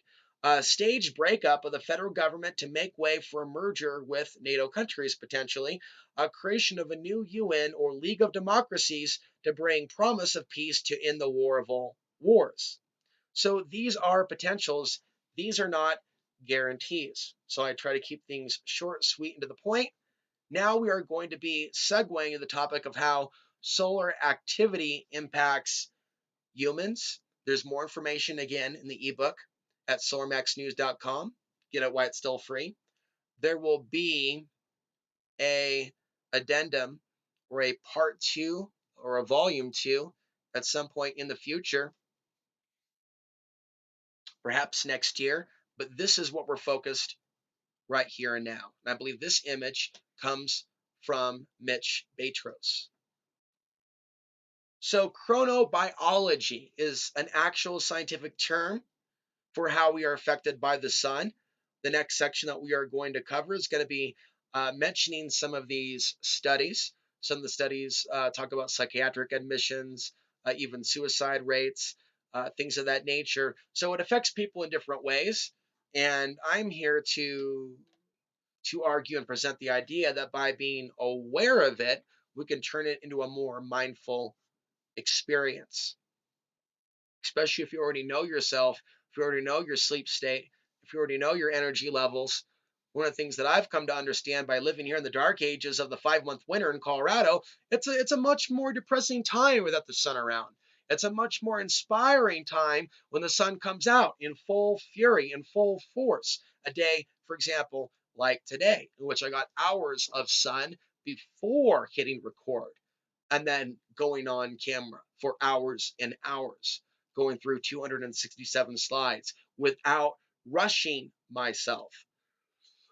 And so, we can kind of see a brief description here of the body's responses at certain parts of the day under the sun.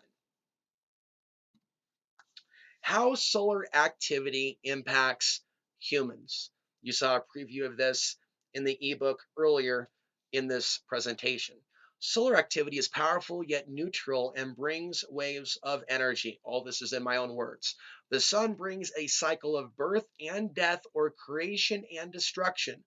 Whether the changes are positive or negative depends on the consciousness of the individual. Different solar flares can bring different levels of intensity that the body responds to differently each time, in the same way that the pupil responds to different shades of light.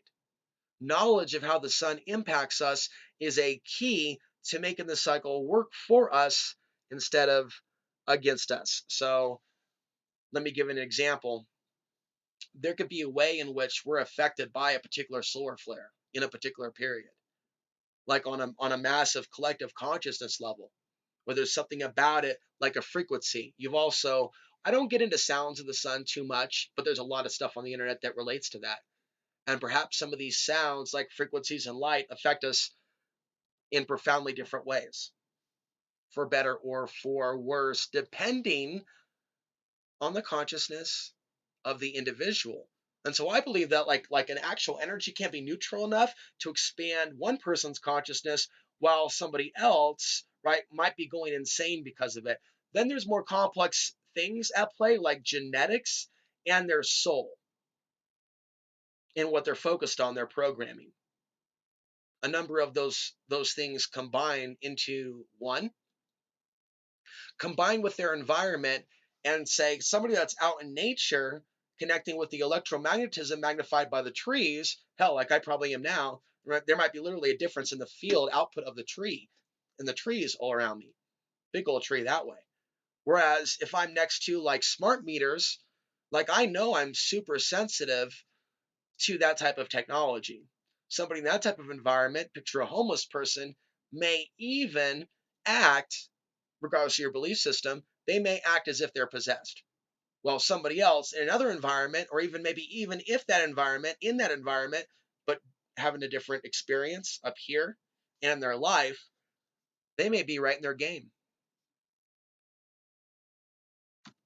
So we want to make the cycle work for us instead of against us.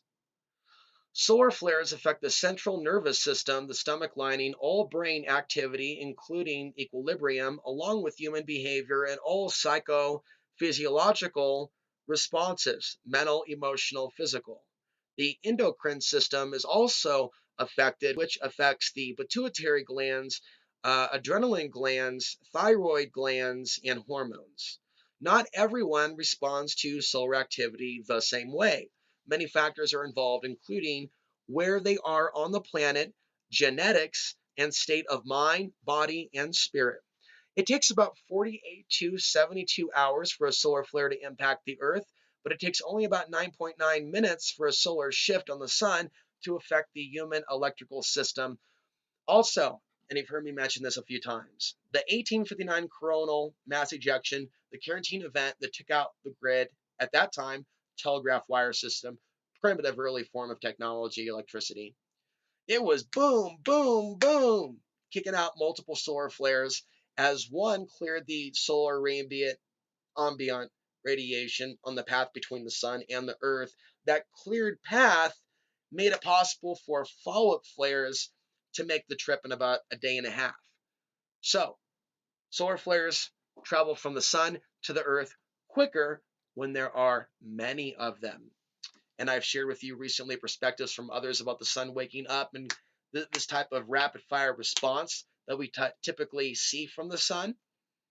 And if you have a deep solar minimum and a weakening Earth's magnetic field, if the sun wakes up all of a sudden out of a sleep and starts firing away, even more vulnerabilities with regards to our grid. Okay. New scientists report on human response to solar activity, and this is something that was mentioned earlier regarding studies from 1948 to 1997, also various parts of the year in which the sun is more active. And so the Institute of North Industrial Ecology Problems in Russia looked at activity in the Earth's geomagnetic field, mentioned this earlier, from 48 to 97, and found that geomagnetism peaks matched up with peaks in the number of mood disorders, depression, anxiety, bipolar, mood swings, and even suicides in the northern Russian city over the same period. Now, Kelly Posner, a psychiatrist at Columbia University, said that geomagnetic storms can desynchronize circadian rhythms and melatonin production. The circadian regulatory system depends upon repeated environmental cues to synchronize internal clocks. Magnetic fields may be one of these environmental cues. The pineal gland is sensitive to magnetic fields. Geomagnetic storms can cause the gland to produce excessive melatonin, and melatonin is the brain's built in downer that helps us sleep.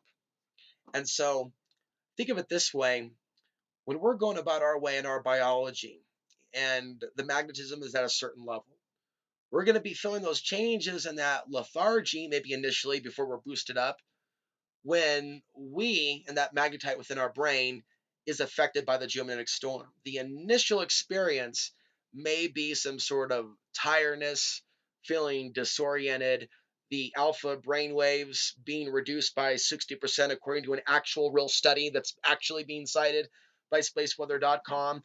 Recent video I did for you a few weeks ago or a week ago about that. Now we look at the Washington Times editorial, because this is about me personally bringing to you a wide diversity of studies on the same topic that most people, even today in 2019, have never even heard of. Never even heard of. Washington Times editorial. Solar flare. The sun touches our psyche. And it wouldn't even be until 2013, 2014 that you can go onto Twitter, type in solar flares, headaches. Now do it. There's probably thousands of people. And most of them aren't sharing info. They might be sharing an article going, wow, this must be why I had a headache today. They're still at the entry level of step one of realizing there might be some sort of connection, maybe, but they're not sure yet, with their headaches, sleeplessness, restlessness, or being involved in some sort of high drama activity, something within the household, some household drama. But for the years that I previously was on Facebook, I would talk a lot about this, and people would comment in the comment section saying, yeah, Alex, totally noticing it. People giving their own case studies. Facebook has been like a great source of connecting with others. And so I mentioned you can get on Twitter now and type in some of these keywords and find other people like asking questions. And maybe you can find them and leave them this video. I'd love to hear from them. I'm also going to have a new email that I'll put out there with regards to the new website. Symptoms, effects of solar flares or increased geomagnetic activity. And so this is the number of descriptions of the symptoms that I got from another report. And then I added in more words from other descriptions that other people had. So we had like a basic overview. Solar flares can cause us to have emotional outbursts, being nervous, anxious, queasy, worrisome, jittery, dizzy, irritable, and lethargic. Have short memory loss, nausea, grief, prolonged headaches or head pressure, body aches, dizziness, heart palpitations, and trouble with all forms of communication. Kind of like a Mercury retrograde on steroids. And I think it's all in the magnetism, baby. All in the magnetism. Both human and technological complications with communication. It may be hard to focus, remember, or formulate words. Sleep is often disrupted, and a sense of time can be altered. There have been reports of visual disturbances, inner ear issues, buzzing in the ears, throat and thyroid issues, cold feet, and even a weird symptom of having dryness of the tongue. Bursts of energy are followed by drops in energy, or vice versa. Symptoms, effects of solar flares or increased geomagnetic activity continued. can also trigger an explosion of creativity or spiritual insight, leading to breakthroughs in projects, ideas, or consciousness. A desire to create something new can also be linked to mass migration patterns during solar maximum. I hit upon that earlier. There also are studies drawing links between heightened geomagnetic storms and deeper states of lucid dreaming. The birth and death cycle of solar activity appears to have a profound effect or catalyst for change. Going back to my Facebook poll, so this was back to April 11th, and I'm getting closer to my presentation where I first shared this with other humans, at least in person, although I did discuss some of this not in such great detail, but I have been discussing solar flares for at least 10 years. So I'm asking people about what they're seeing from others. Everyone is insane and evil everywhere all at once. Like, I'm specifically asking about how people are responding to a recent solar flare. I feel very annoyed and my attention span is shit.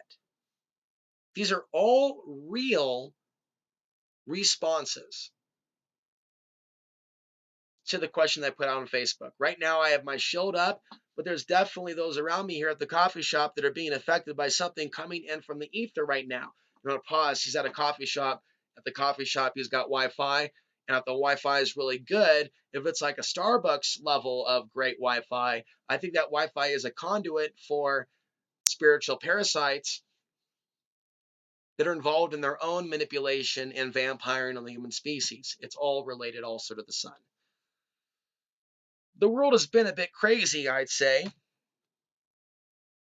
I don't think I have equipment sensitive enough to feel its effects. Total mood swing from a restaurant worker on corner where I live. Lol. He threw a plate for no reason and it shattered, cutting another coworker. I know, crazy. It's amazing. Most of these people I'm not even connected with over Facebook because the tensions in the left-right divide of the post-2016 reality separated most of us. My neighbor threw a major fit an hour ago. He cussed a blue streak at me. This also shows how many more people were actually engaging with my content in 2013. And, shadow banning is one word that people use. But I did a recent test on Facebook to see if things had changed. And the very few people that engage with my content that don't watch, I think, on the main channel, but they just like stay in Facebook land, I think, that's also disturbing. But it was like the same people engaging. So Facebook's gotten very manipulative. But this was back during, I want to call it golden years, but years that were better for me to share information. Another says, I had a nasty migraine all day. Maybe it's the flare. And again, another example of the introductory level of just beginning to ask the most basic questions. So many people have yet to do some of the most basic research that already has been done. You think it's the flare? I would say that it more than likely is. Many emotional and personal difficulties seem to have become more intense during the solar flares for me anyway. And so people are getting it. The reason why I'm passionate about people getting it is because I believe that people end up in bad situations with the law and their relationships when they naturally get affected by these energies. And again, the unnatural electromagnetic energies, the cell phone stuff, the technology that adds on to the solar celestial. And so for people that have tendencies to end up in drama, this information is critical for them. Some people can't appreciate it, can go, wow. So just literally with my cell phone, smartphone, being aware of the changes with the sun and being extra careful to not let one's emotions, right, to almost be like, okay, I am definitely not going to go off because I know how the sun has an inclination to cause a bar fight. So somebody with this knowledge, whatever the situation is that might attract the drama, they can use it to their benefit. And I believe that the powers that be have certainly been trying to use it to their benefit. And I've been attempting to show examples of that. I also had a terrible headache, writes another. I woke up again with a milder version this morning. So they're describing different types of responses, if you will, to the solar flare throughout the day, as I was mentioning earlier. There might be a day in which there's a waning and a waxing of the actual effect. 4 separate people told me in person about a recent major meltdown with their mother. So, does the sun have any positive effects? Asks one individual. And so we are going to get into various perspectives now on human spirituality and the sun. Humans have an energy field and other energy centers that transmit and receive energy and information. Okay, that's the point where we are going to start. So, electromagnetic fields affect human cells. And so, this is something from 2000. And the ebook, there's more information, but we're going to kind of flow through this. Rhythmic brain waves, fluctuations in electrical activity may allow the brain to form thoughts and memories, for better or for worse. So this is again this 2013 compilation of studies on magnetic fields and human perception. But there's a recent article that has come out that I mentioned before and did a video on, and that is a new study that's not mentioned in these slides that validates so much of this information. It's a recognized scientific study that isn't seen as fringe, that deals with what these specific slides are getting at: the connection between the human brain and these fields on a variety of levels. A magnetic field applied to the brain can alter people's sense of morality. I mean, the repercussions for this are all over the map. So there's a book that details studies that show that brain waves are affected by electromagnetic fields, and that is Solar Revolution. And I do believe that I have a translated version of this book that was written in German, and it was published in 2009. Son of God, the other book that I have, was also written in 2009. And then we have that first article that I wrote for Nexus 2009. That was the year the sun slowly started to get more active again. It wasn't the solar peak yet, but the sun started to get active. And I think that there was literally some sort of a connection between our consciousnesses and the sun, or the sun and our consciousness, the sun becoming more active, and then people beginning to think more about the sun and write about the sun and hypothesize the sun, because the sun is literally impacting with us in our dreams and our psyche. And I've had like mild childhood visions of a red sky caused by some sort of an event and something relating to the sun, I believe. Perhaps war as well, perhaps both. What a coincidence that happens to be some of our core topics here on this channel. The heart is the most powerful source of electromagnetic energy in the human body. It is believed to be about 100,000 times stronger electrically and up to 5,000 times stronger magnetically than the brain. Burl Payne's study of the spin force, he conducted a series of experiments on what he coined the spin force, a rotational or spin force around the human body and all living organisms. It can be detected with a simple and inexpensive device that he called the biofield meter. He describes how he came to discover this rotational force and how its strength tended to increase during magnetic storms and reverse direction during full or new moons. So you can find this online. Somewhere out there, this is free online. He found that excited emotions made the field stronger while meditation quieted the field. He came to believe that this unique spiraling spin force is a fundamental force made up of subatomic particles serving as a basis for quantum theory. He writes that since almost all the stellar bodies from asteroids to galaxies rotate, including subatomic particles. His book, The Spin Force, documents his studies and illustrates how anyone can verify the existence of a spin force around living organisms in an hour by simple household materials. Some of the designs are also used to measure the psychokinetic abilities of someone attempting to rotate a pyramid structure with magnetics placed in four directions and suspended in a bottle by a string. Various studies were conducted by Barrel on the ability of the energy centers in the hands to move the object. And I really should do something like this myself. Now, this is a pendulum, and I myself have noticed that when my hand is like this and I hold a pendulum over this, it changes direction when I do this. And the hand is also an energy center or chakra. No one's ever shown me that or told me that. That was something that I saw regarding my own magnetism. So this is getting into the idea of spiraling energy around the energy centers and or the body when the emotions are excited versus meditative.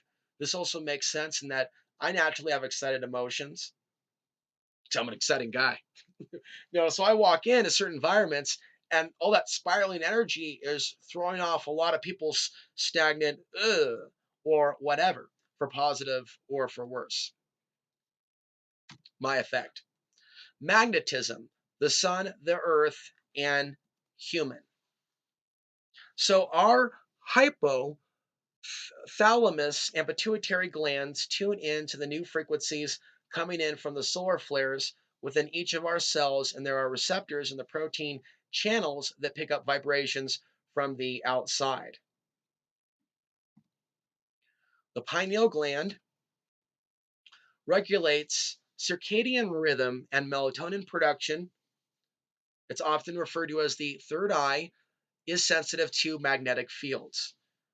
And so one of the things I've also been describing is the idea of, and I've noticed this during geomagnetic storms in myself, a pulsating like something here is maybe even growing or attempting to. And and I wondered whether it's something I should Google or not, like a few days ago, but it was like a mild twitching that I felt, even around the eyebrow. And it was very close to a series of geomagnetic storms. And it said probably has something to do with excitability or stimulants like coffee. I didn't have coffee that day, but I have coffee other days as well. Why didn't it do that on the other days? And so I think that even mild changes in the nervous system, including having a higher reaction time, which is why martial artists and other athletes in their game might do better performing during geomagnetic storms or training for peak performance in and around geomagnetic storms. Going back to this, about the size of a pea, the pineal gland is located roughly at the center of the head. I added this information into my info cards regarding commonly cited beliefs about the pineal gland. I recognize that it is a controversial view about the pineal gland's existence to begin with. The glandular structure is believed to be the receiving point of the higher mind and has been revered and symbolized in subtle ways throughout history. So has the sun. So, sun consciousness connection. This isn't a new concept.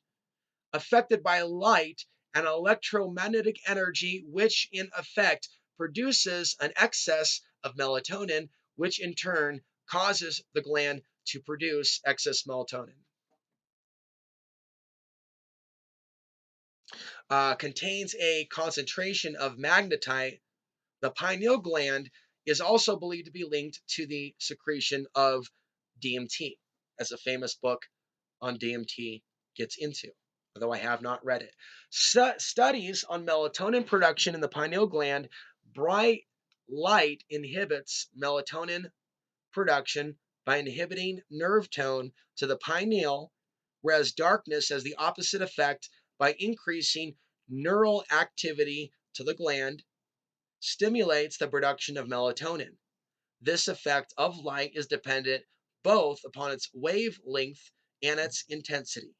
Electromagnetic energies and magnetic fields, including that of the Earth, influence melatonin production and has been shown to control the intensity and nature of melatonin production to the same degree as the exposure to light does.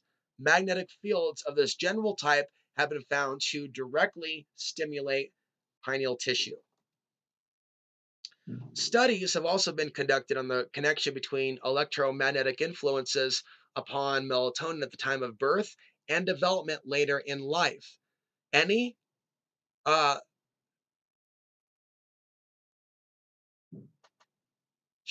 major changes in electric and magnetic fields that cause a reduction in normal melatonin levels in humans have been found to have significant psychological and pathophysiological consequences. It has been found that exposure to intense light at the time of birth alters later melatonin secretion patterns.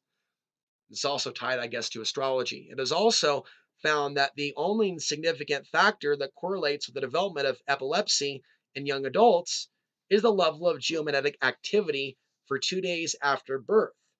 And geomagnetic variables have also been considered to be a trigger for birth.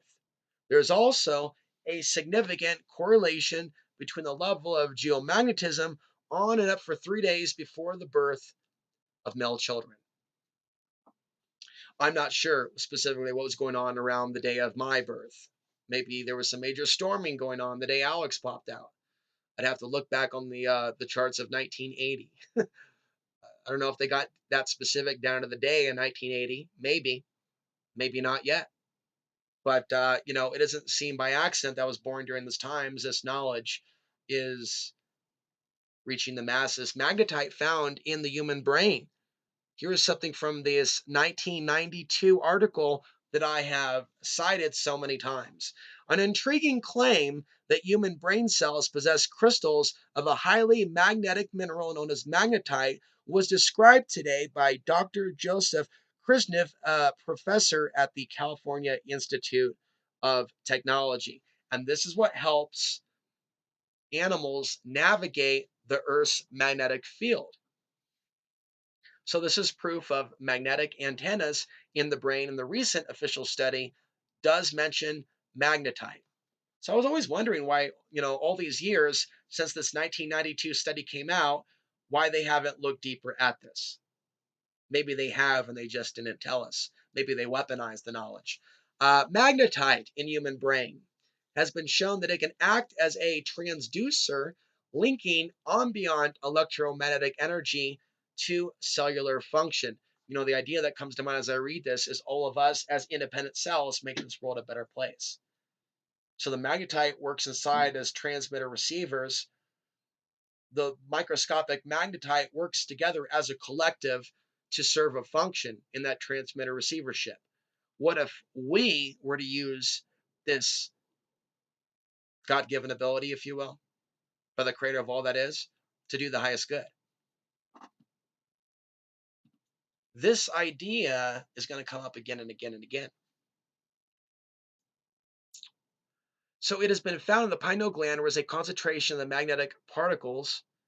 It has been identified as a substance in which migratory animals are able to detect the Earth's magnetic field.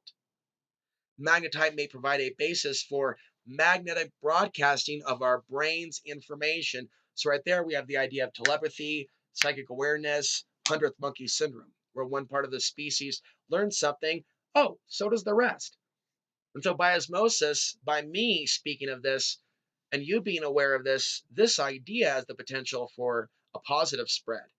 This discovery further indicates that we are both transmitters and receivers of subtle energy and consciousness. The bird's built-in compass. So the Mail Online reported in June of 2011 that scientists have proved that humans really do have a sixth sense that lets them detect magnetic fields. By putting a protein from the human retina into fruit flies, researchers noted that the insect modified its flight path just as if its eye had not been altered. The team used wild fruit flies and replaced their version of cryptochrome with the human equivalent, the protein that the special cells in the eye, or the protein in the special cells in the eye. The study suggests that the sixth sense does exist in humans, but we might not be aware of it. So, there could be a part of human consciousness that could be responding, right, to what is being seen, but consciously it's not aware of it. Subconsciously, it may be. And there's a lot of different examples that one could give. Study finds that the human eye emits light. And I put this in there for a specific reason. Even if we don't fully know the implications of this. Research published in the Journal of Brain Research shows that the mammalian eye actually emits light,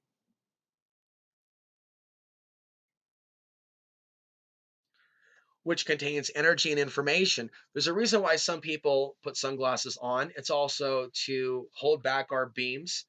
Sometimes I feel like Cyclops in this world, in this reality, right? And I feel like it's appropriate for me to be wearing shades. Although I think these are a little bit big on my face, but I think they look good on me. I think I just need a smaller version of these.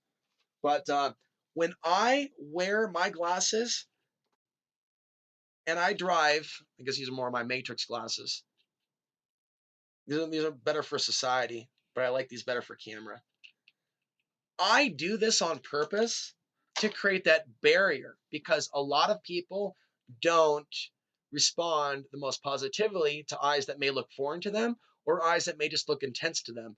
There's not really like much differentiation between someone being labeled crazy looking, that guy looks crazy, that guy has weird vibes, and a person that's just emitting straight up light and intelligence. So I emit light and intelligence information, but I conceal it with sunglasses because society doesn't respond in a positive way. Which is why, and I'm gonna get more into this at the end, if this video reached the right person, right, I'd like to travel to help this message reach more people. There's ways in which some people can help with that: organization, promotions, marketing. I think that thousands of people should be exposed to this slideshow presentation. So this validates the belief that the eyes are in fact the windows to the soul, acting as a transmitter receiver of light and information, especially when we look at each other.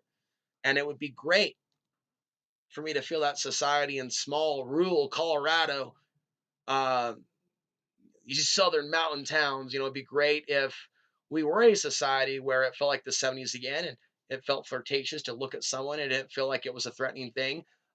You know as well as I do that we are so divided now that a man looking at a woman in a certain way can be seen as an act of aggression, even if the beautiful light in our eyes may come across as vibrant and intense. Intense can often, and does, because I can feel what other people are feeling. It feels so intense to them that it's scary. It's not a beautiful thing where they want to get closer to it. It's the reality to it. So that's your deeper explanation to why sunglasses are a gift, right? Like Cyclops in X-Men, you can take a look at some of these things in fiction as a metaphor. He's using that to prevent major destruction happening around him. But yet it's a powerful beam of light, and he puts the sunglasses on to contain that beam's activity. Okay, so we are now going to mention the name of Bruce Lipton, who I've interviewed at least once, his research into epigenetics and mind over matter. Bruce Lipton has shown that genes and DNA do not control our biology, but instead DNA is controlled by signals from outside the cell, including the energetic messages emanating from our thoughts. This new science called epigenetics, the revolutionized understanding a link between mind and matter. Spiritual perspectives. Here is Steve Beckow. Quote, the solar flares and photonic waves emanating from the sun are changing the fabric of our physical reality as they exert a powerful effect on our physical cellular level, causing our cellular memories to awaken and clear. Unprocessed emotions from past traumas and experiences are stored in the form of low frequency energy as cellular memories. Photonic waves from the sun consist of higher frequency energy that serves to elevate the lower emotional frequency of our cellular memories. Gonna pause right there. It's the idea of the sun coming in and moving around those emotions from the cellular level. People may not know why all of a sudden these things are coming up to a head. Hell, there may be like a rise of emotions in a relationship. Hell, there may be a breakup. There may even be a fight.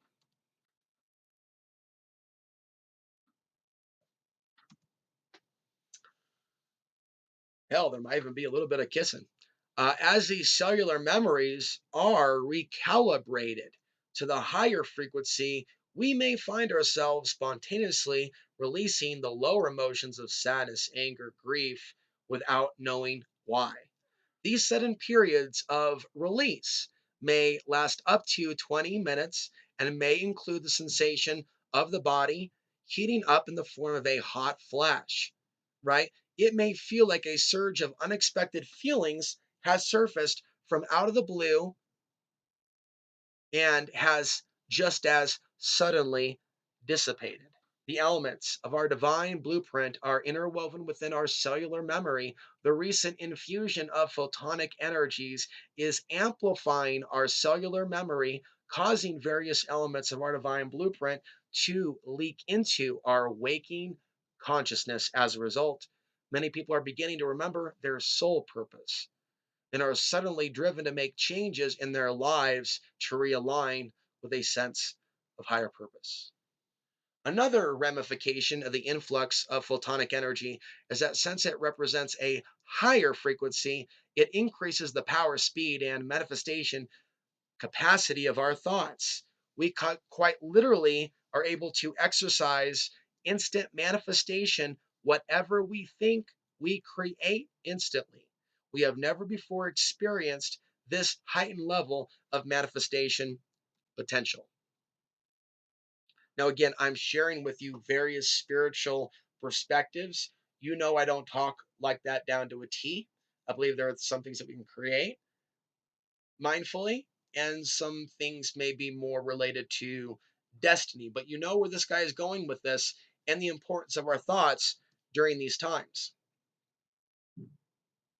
Photonic energy blends with the vibratory frequency of our thoughts, so it is vitally important that we place our attention on what we want to create rather than what we do not want to manifest in our lives.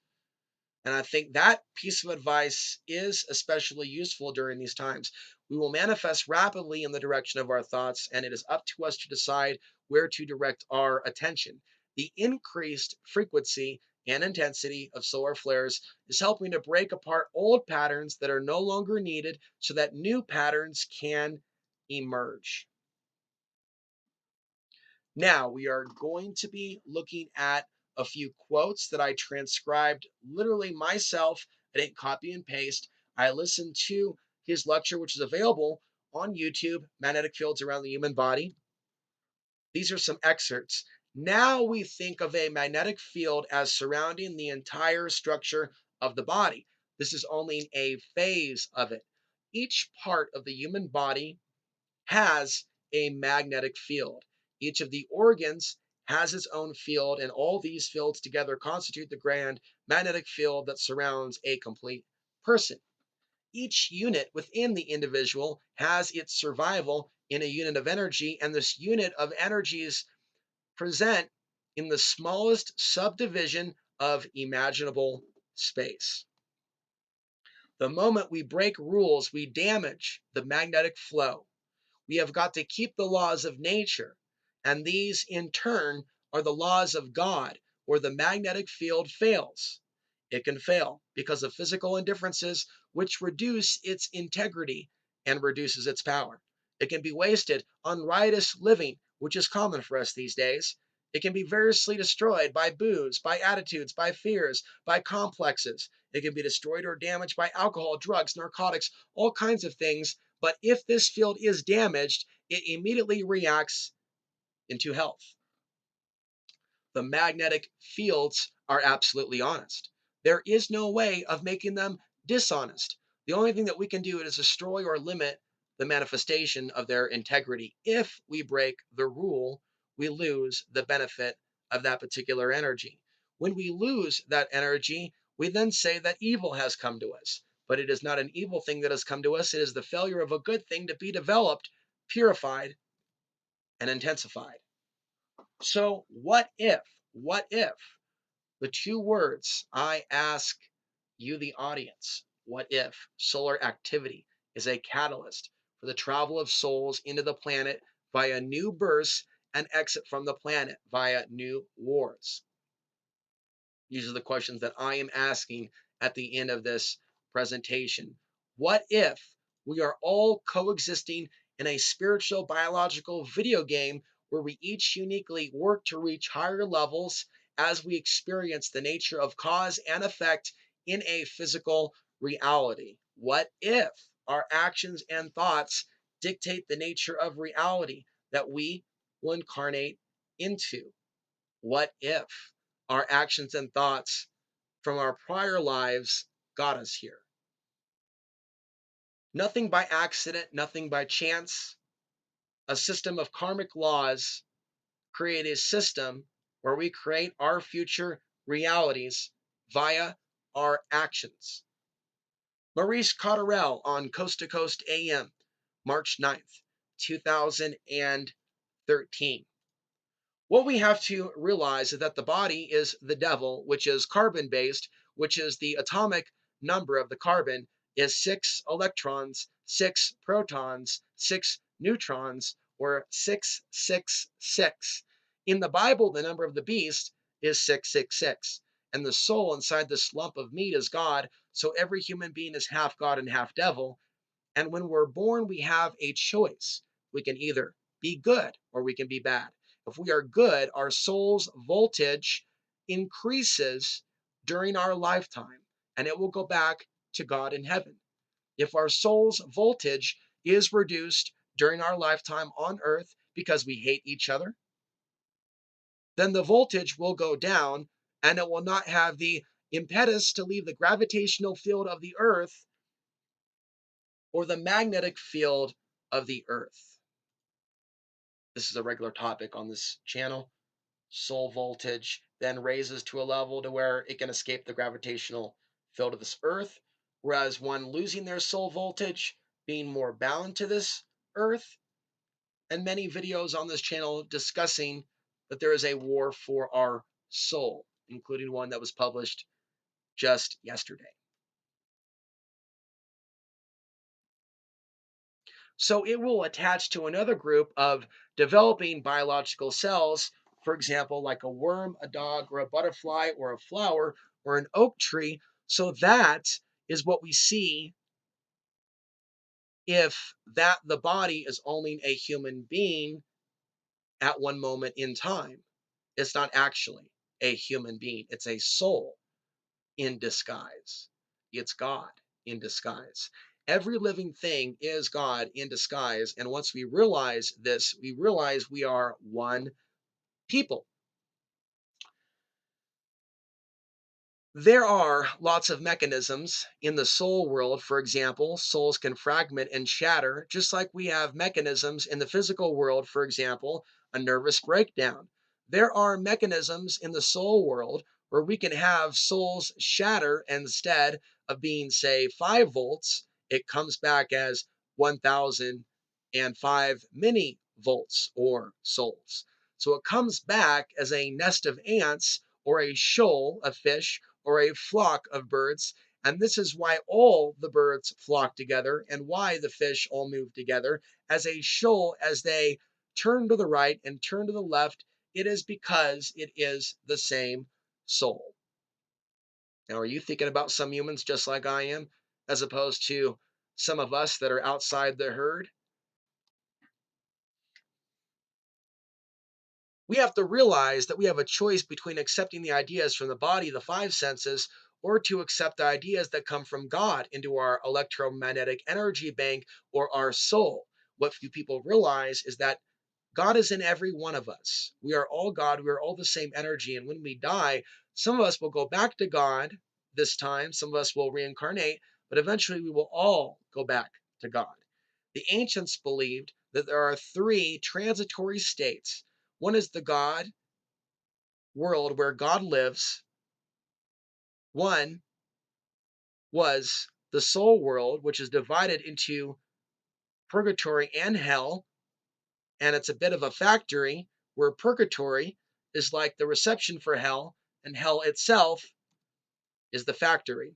If we are on planet Earth, we can live on planet Earth in this incarnation, and this is like the reception. This is purgatory, where our sins are purged. Now I believe that this is because all the decoded pictures that the Mayans left behind, and the Egyptians, and the Celtic people, and the ancient Chinese, all of these people that worshiped the sun thousands of years ago left this knowledge behind. All I had to do was decode it. Once I decoded it, I could see the messages they were trying to convey. All we have to do is get the energy, purify our souls, and go to heaven. There is nothing difficult about it once we understand that. Mark Passio on the Earth being a quarantine prison for thieves. The Earth is a prison planet, but it's not a physical prison. It's a prison for souls that have stolen. All we have to do is not steal or take energy from others. So, what can I do? What can you do? Maintaining balance within body, mind, and spirit, and using the solar cycle to our advantage. So, basic exercises to release the excessive energy, body movements that engage chi energy, like martial arts, dance, qigong, yoga, traveling, camping, being in nature, creative applications of the mind, like writing, building new structures or homes, creating art, music, and documentary films, paying special attention to your water and diet. Meditation. Deep breathing is one particular methodology. Take a deep breath, breathe it into your belly, and hold that breath in for a moment before you release.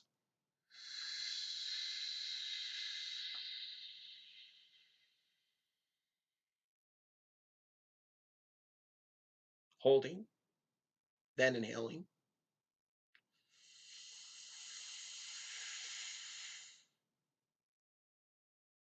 Holding,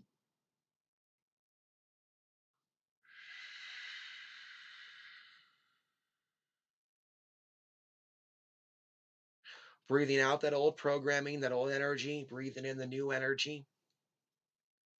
Deep breathing, belly breathing, as it's also known. Okay. And Vipassana meditation, I would recommend. I don't have this book, but I went to a Vipassana meditation teach-in in 2002.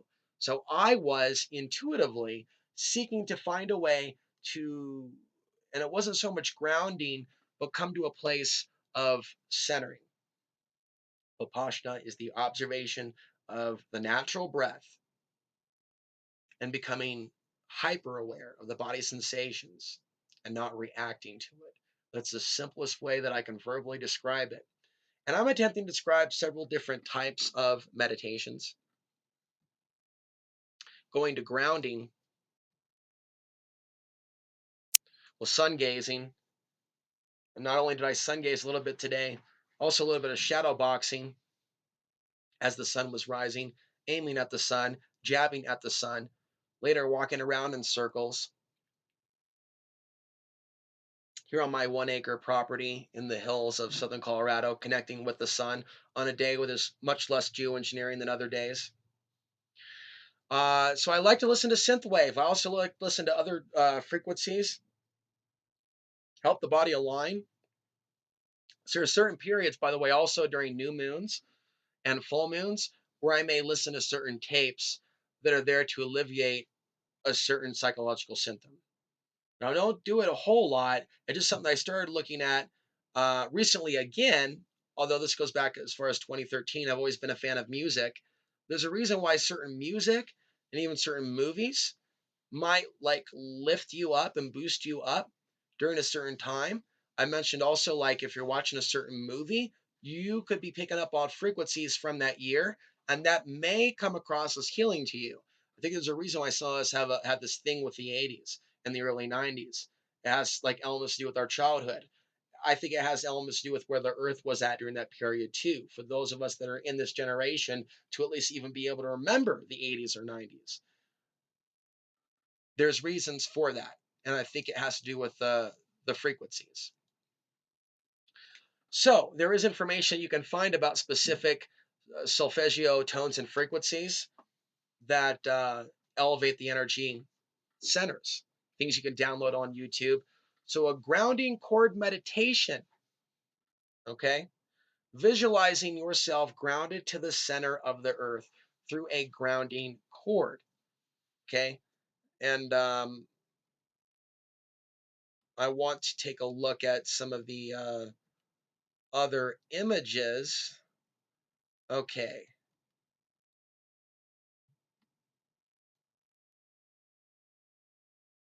Burrow Pain on Mass Meditations. What I want to describe to you, though, as this is a simple meditation, let go of effort and try to be perfect, but grounding to the center of the earth, releasing trauma, releasing pain, visualizing that grounding cord connected to your root chakra. Okay. And so ground out those energies.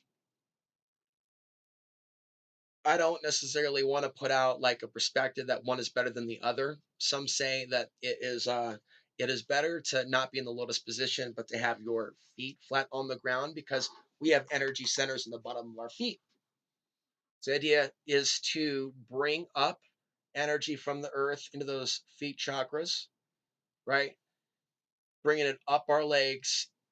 Pick a color, for example, an earth color, into the knees, the thighs, into the root chakra, then down the grounding cord. Become comfortable with that. Develop some sort of a methodology. Use music as need be.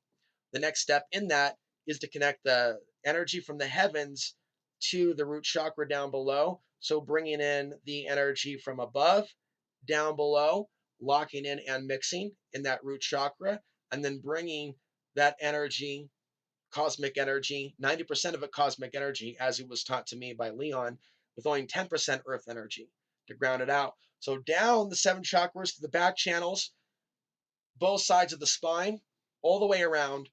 They meet at the root chakra, and then it shoots up like a fountain, working your way up. So shooting all the way up and taking time to spin the chakras to clear out the energies there one at a time.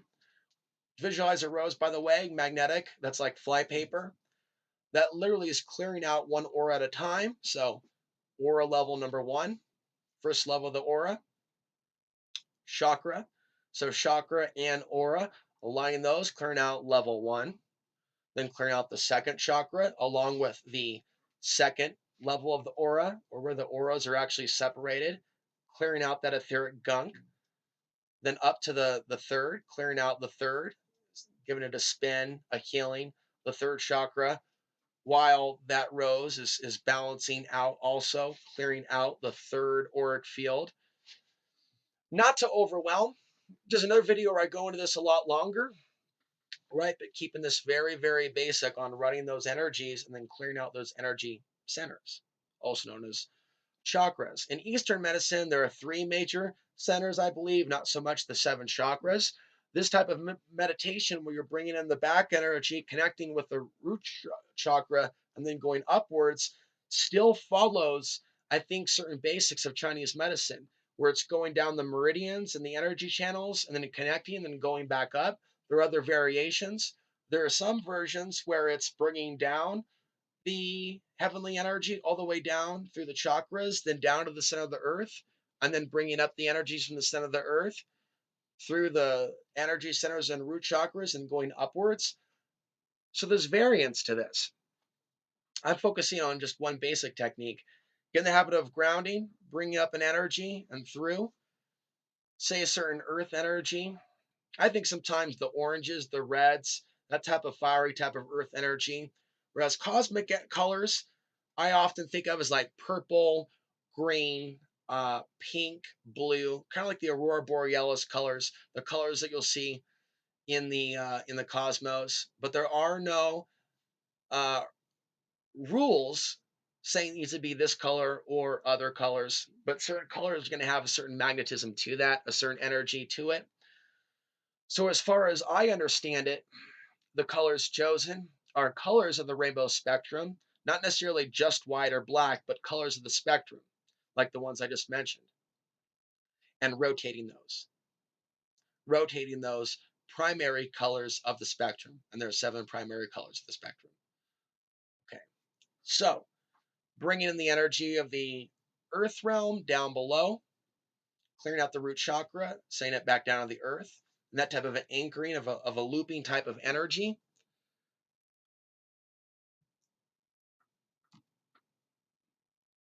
One more time, showing an image of a grounding cord meditation. There's a lot of videos in which you can be taken on a guided meditation. One reference that I can give to you is a website URL by the name of ascensionhelp.com. The name of the host is Cameron Day. And so for multiple hours, and some are maybe like a half hour, he takes his audience and those that stumble upon his website on a guided meditation regarding connecting with the cosmos, collecting with galactic center, as I believe that he may have referred to it, or cosmic source, or source creation. There are various types of descriptions for this, as well as grounding to the center of the earth and removing those thought forms within us that may even be our own creation, exercises for that. But on the heels of the reading that we just did, so there are certain times in which, and I believe this, the energy in the air from the geomagnetic storms and others is much more conducive to self-healing and manifestation of certain things, moving certain things forward. So creation and manifestation, this is artwork by Alex Gray. Also, other meditations would include focusing on a ball of energy between the hands and stretching that ball of hands, and then compressing.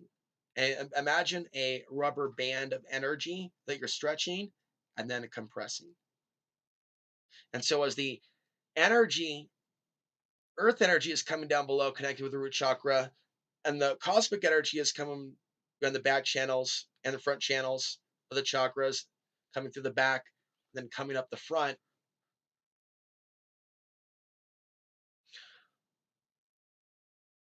The energy flows this way through the 5th chakra, through the arm channels, out through the hands. Okay, so one way it was described as hands upwards, lying relaxed, right, with the hands relaxed on the thighs. The energy coming up from the earth, so let's go with gold and orange, with a fiery yellow and red, maybe like a fusion of colors, swirling up through the feet chakras, in the root chakra, then down through the grounding cord, strengthening the grounding cord, and then something purple bluish, or maybe a blue greenish, like the aurora borealis, coming through the back channel, and then connecting with the root chakra, coming up the front levels, breaking out at that 5th chakra level, down through the arm channels, and then upwards. So through the fusion in that exercise of the earth and cosmic energies being brought through the front channels, the idea is that it fountains out through the top and sprays outward this energy, which is soaked in, or the aura pulls it back in, and it goes down the grounding cord. So it's absorbed in the energies that are pushed outward are sent down through the grounding cord to the center of the earth, to be specific. Okay, So certain types of energies like this, they really boost the auric field, which is described as blue by some. Others describe the auric field as gold. And the idea is that we want to visualize our essential energy as being inside of our auric field. So visualizing an even auric field and bringing it within 2 feet of our body each way around. And so there's various levels of the auric field. It's believed that there are 7. It's also believed there are 7 chakras. So earlier we mentioned going through and clearing out each auric field. And as that rose, for example, is clearing out that, the idea then is to throw it out of our space and visualizing it being blown up or disintegrating it. Some sort of disintegration process of creating it and then disintegrating it. And so in that video on meditation, that's about 45 minutes, I described this process in more detail. But I wanted to make an attempt, a stab attempt, right? At free flow without a script. I would do better with the script. At describing some basic meditation principles with a little bit more detail than in past videos. And in a future video, I will get more into this. Please subscribe if you're new.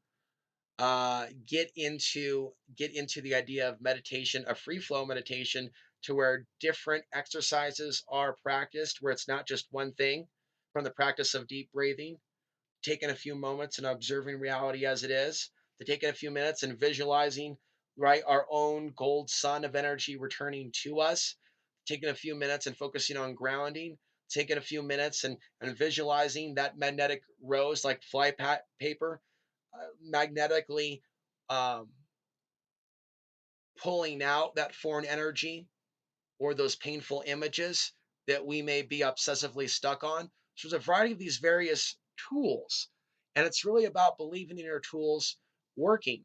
One of the things that I noticed outside is that when I do meditate on bringing both those energies in at the same time, the cat gravitates to my lap, to wanting to play uh, at a level or at a rate to where, it's always kind of playful, but it's like specifically playful on or during those moments, especially recently.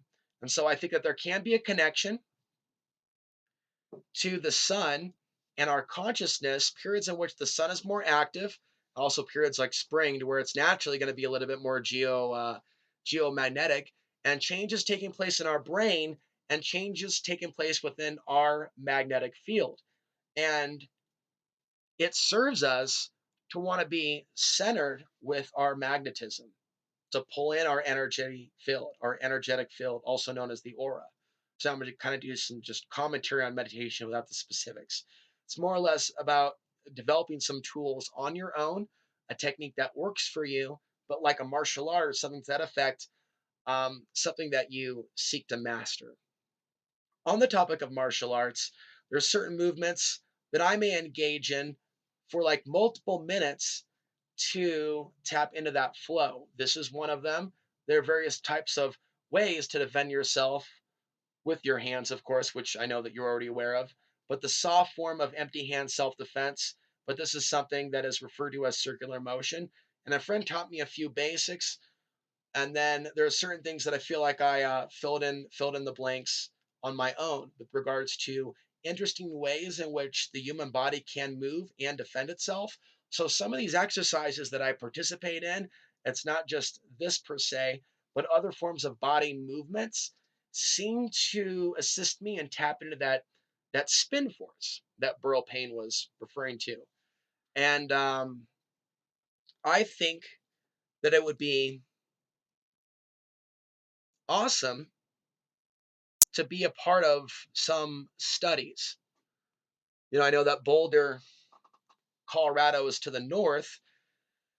I think that if scientists in Colorado and elsewhere, where they're already studying the sun, were to also study testosterone changes in the human body and other changes as well, it would help accelerate this area of study.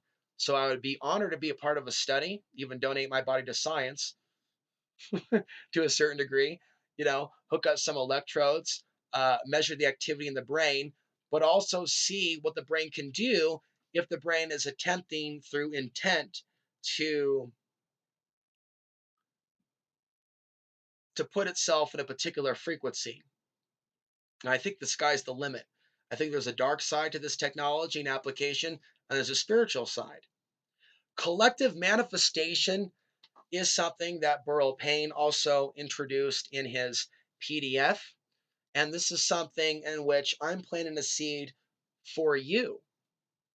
I'm also going to refer to a couple of notes, a couple of ramblings, really, from the conclusion to my solar flare ebook.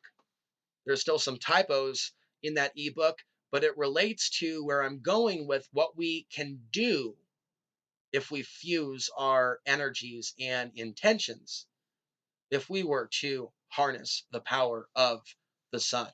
Burl Payne's study on effects of mass meditations, the first experiment involved attempting to lift the sky station called Skylab into higher orbit. The unexpected results showed that sunspot numbers decreased by about 30%.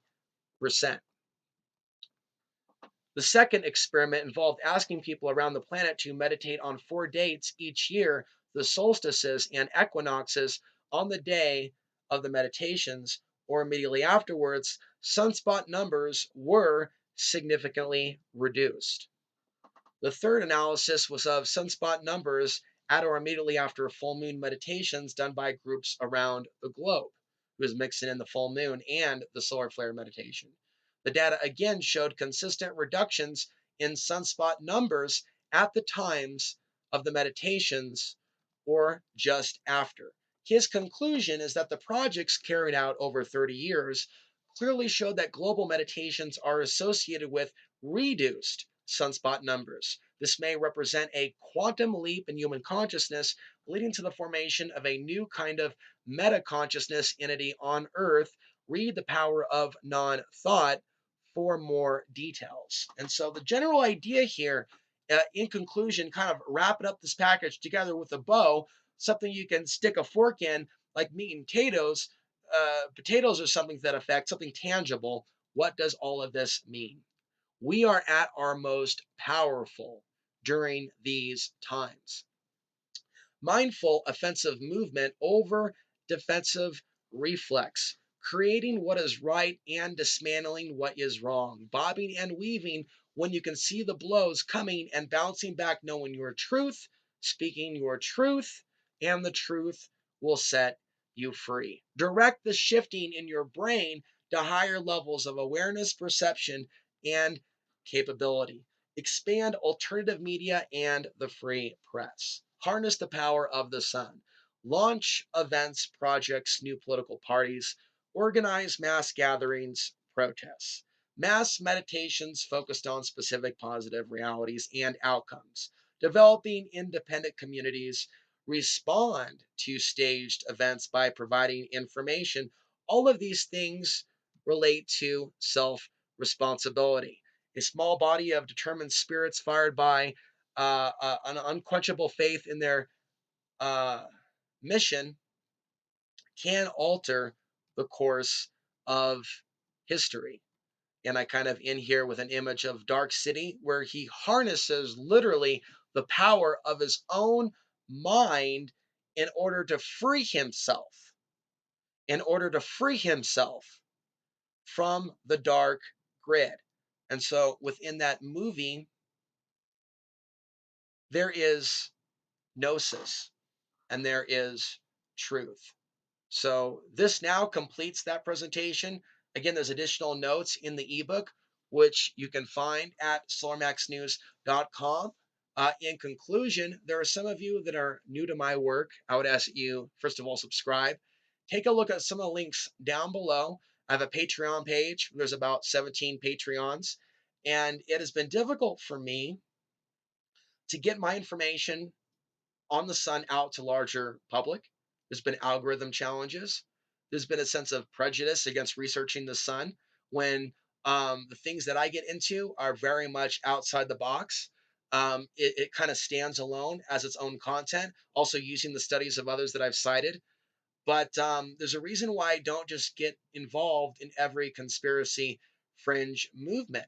And so there's a lot of things that I do and research that I'm passionate about. It's not necessarily popular at the moment, but it's something that my soul resonates with.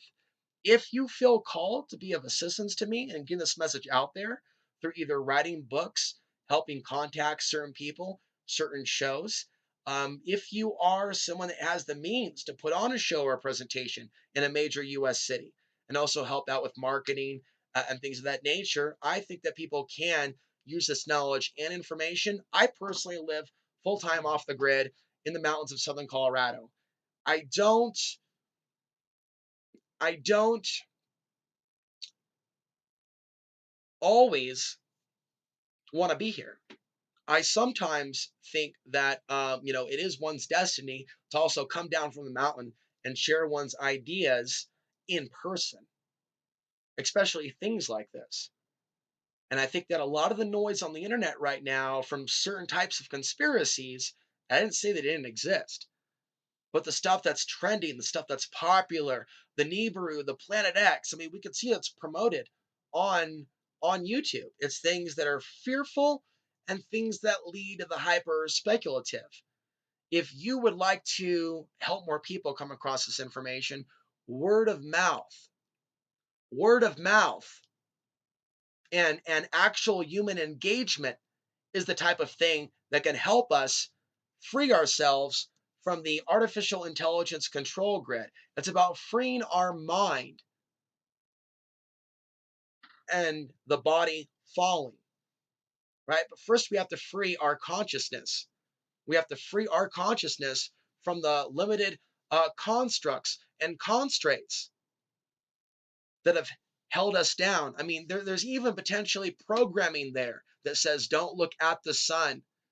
Programming from our ancestry, people that were burned at the stake in the past, people that went against the orthodox teachings of the church, that dabbled in teachings regarding the sun, did not live very long lives. And so, knowing the history of the earth, knowing the history of some of this planet's more violent religious traditions, right? There is a history of persecution. And so, there's a lot of people out there that speculate on the crystal children and things of that nature. While there may be some generations that are waking up, I would attribute that to changes going on within the solar system and the universe.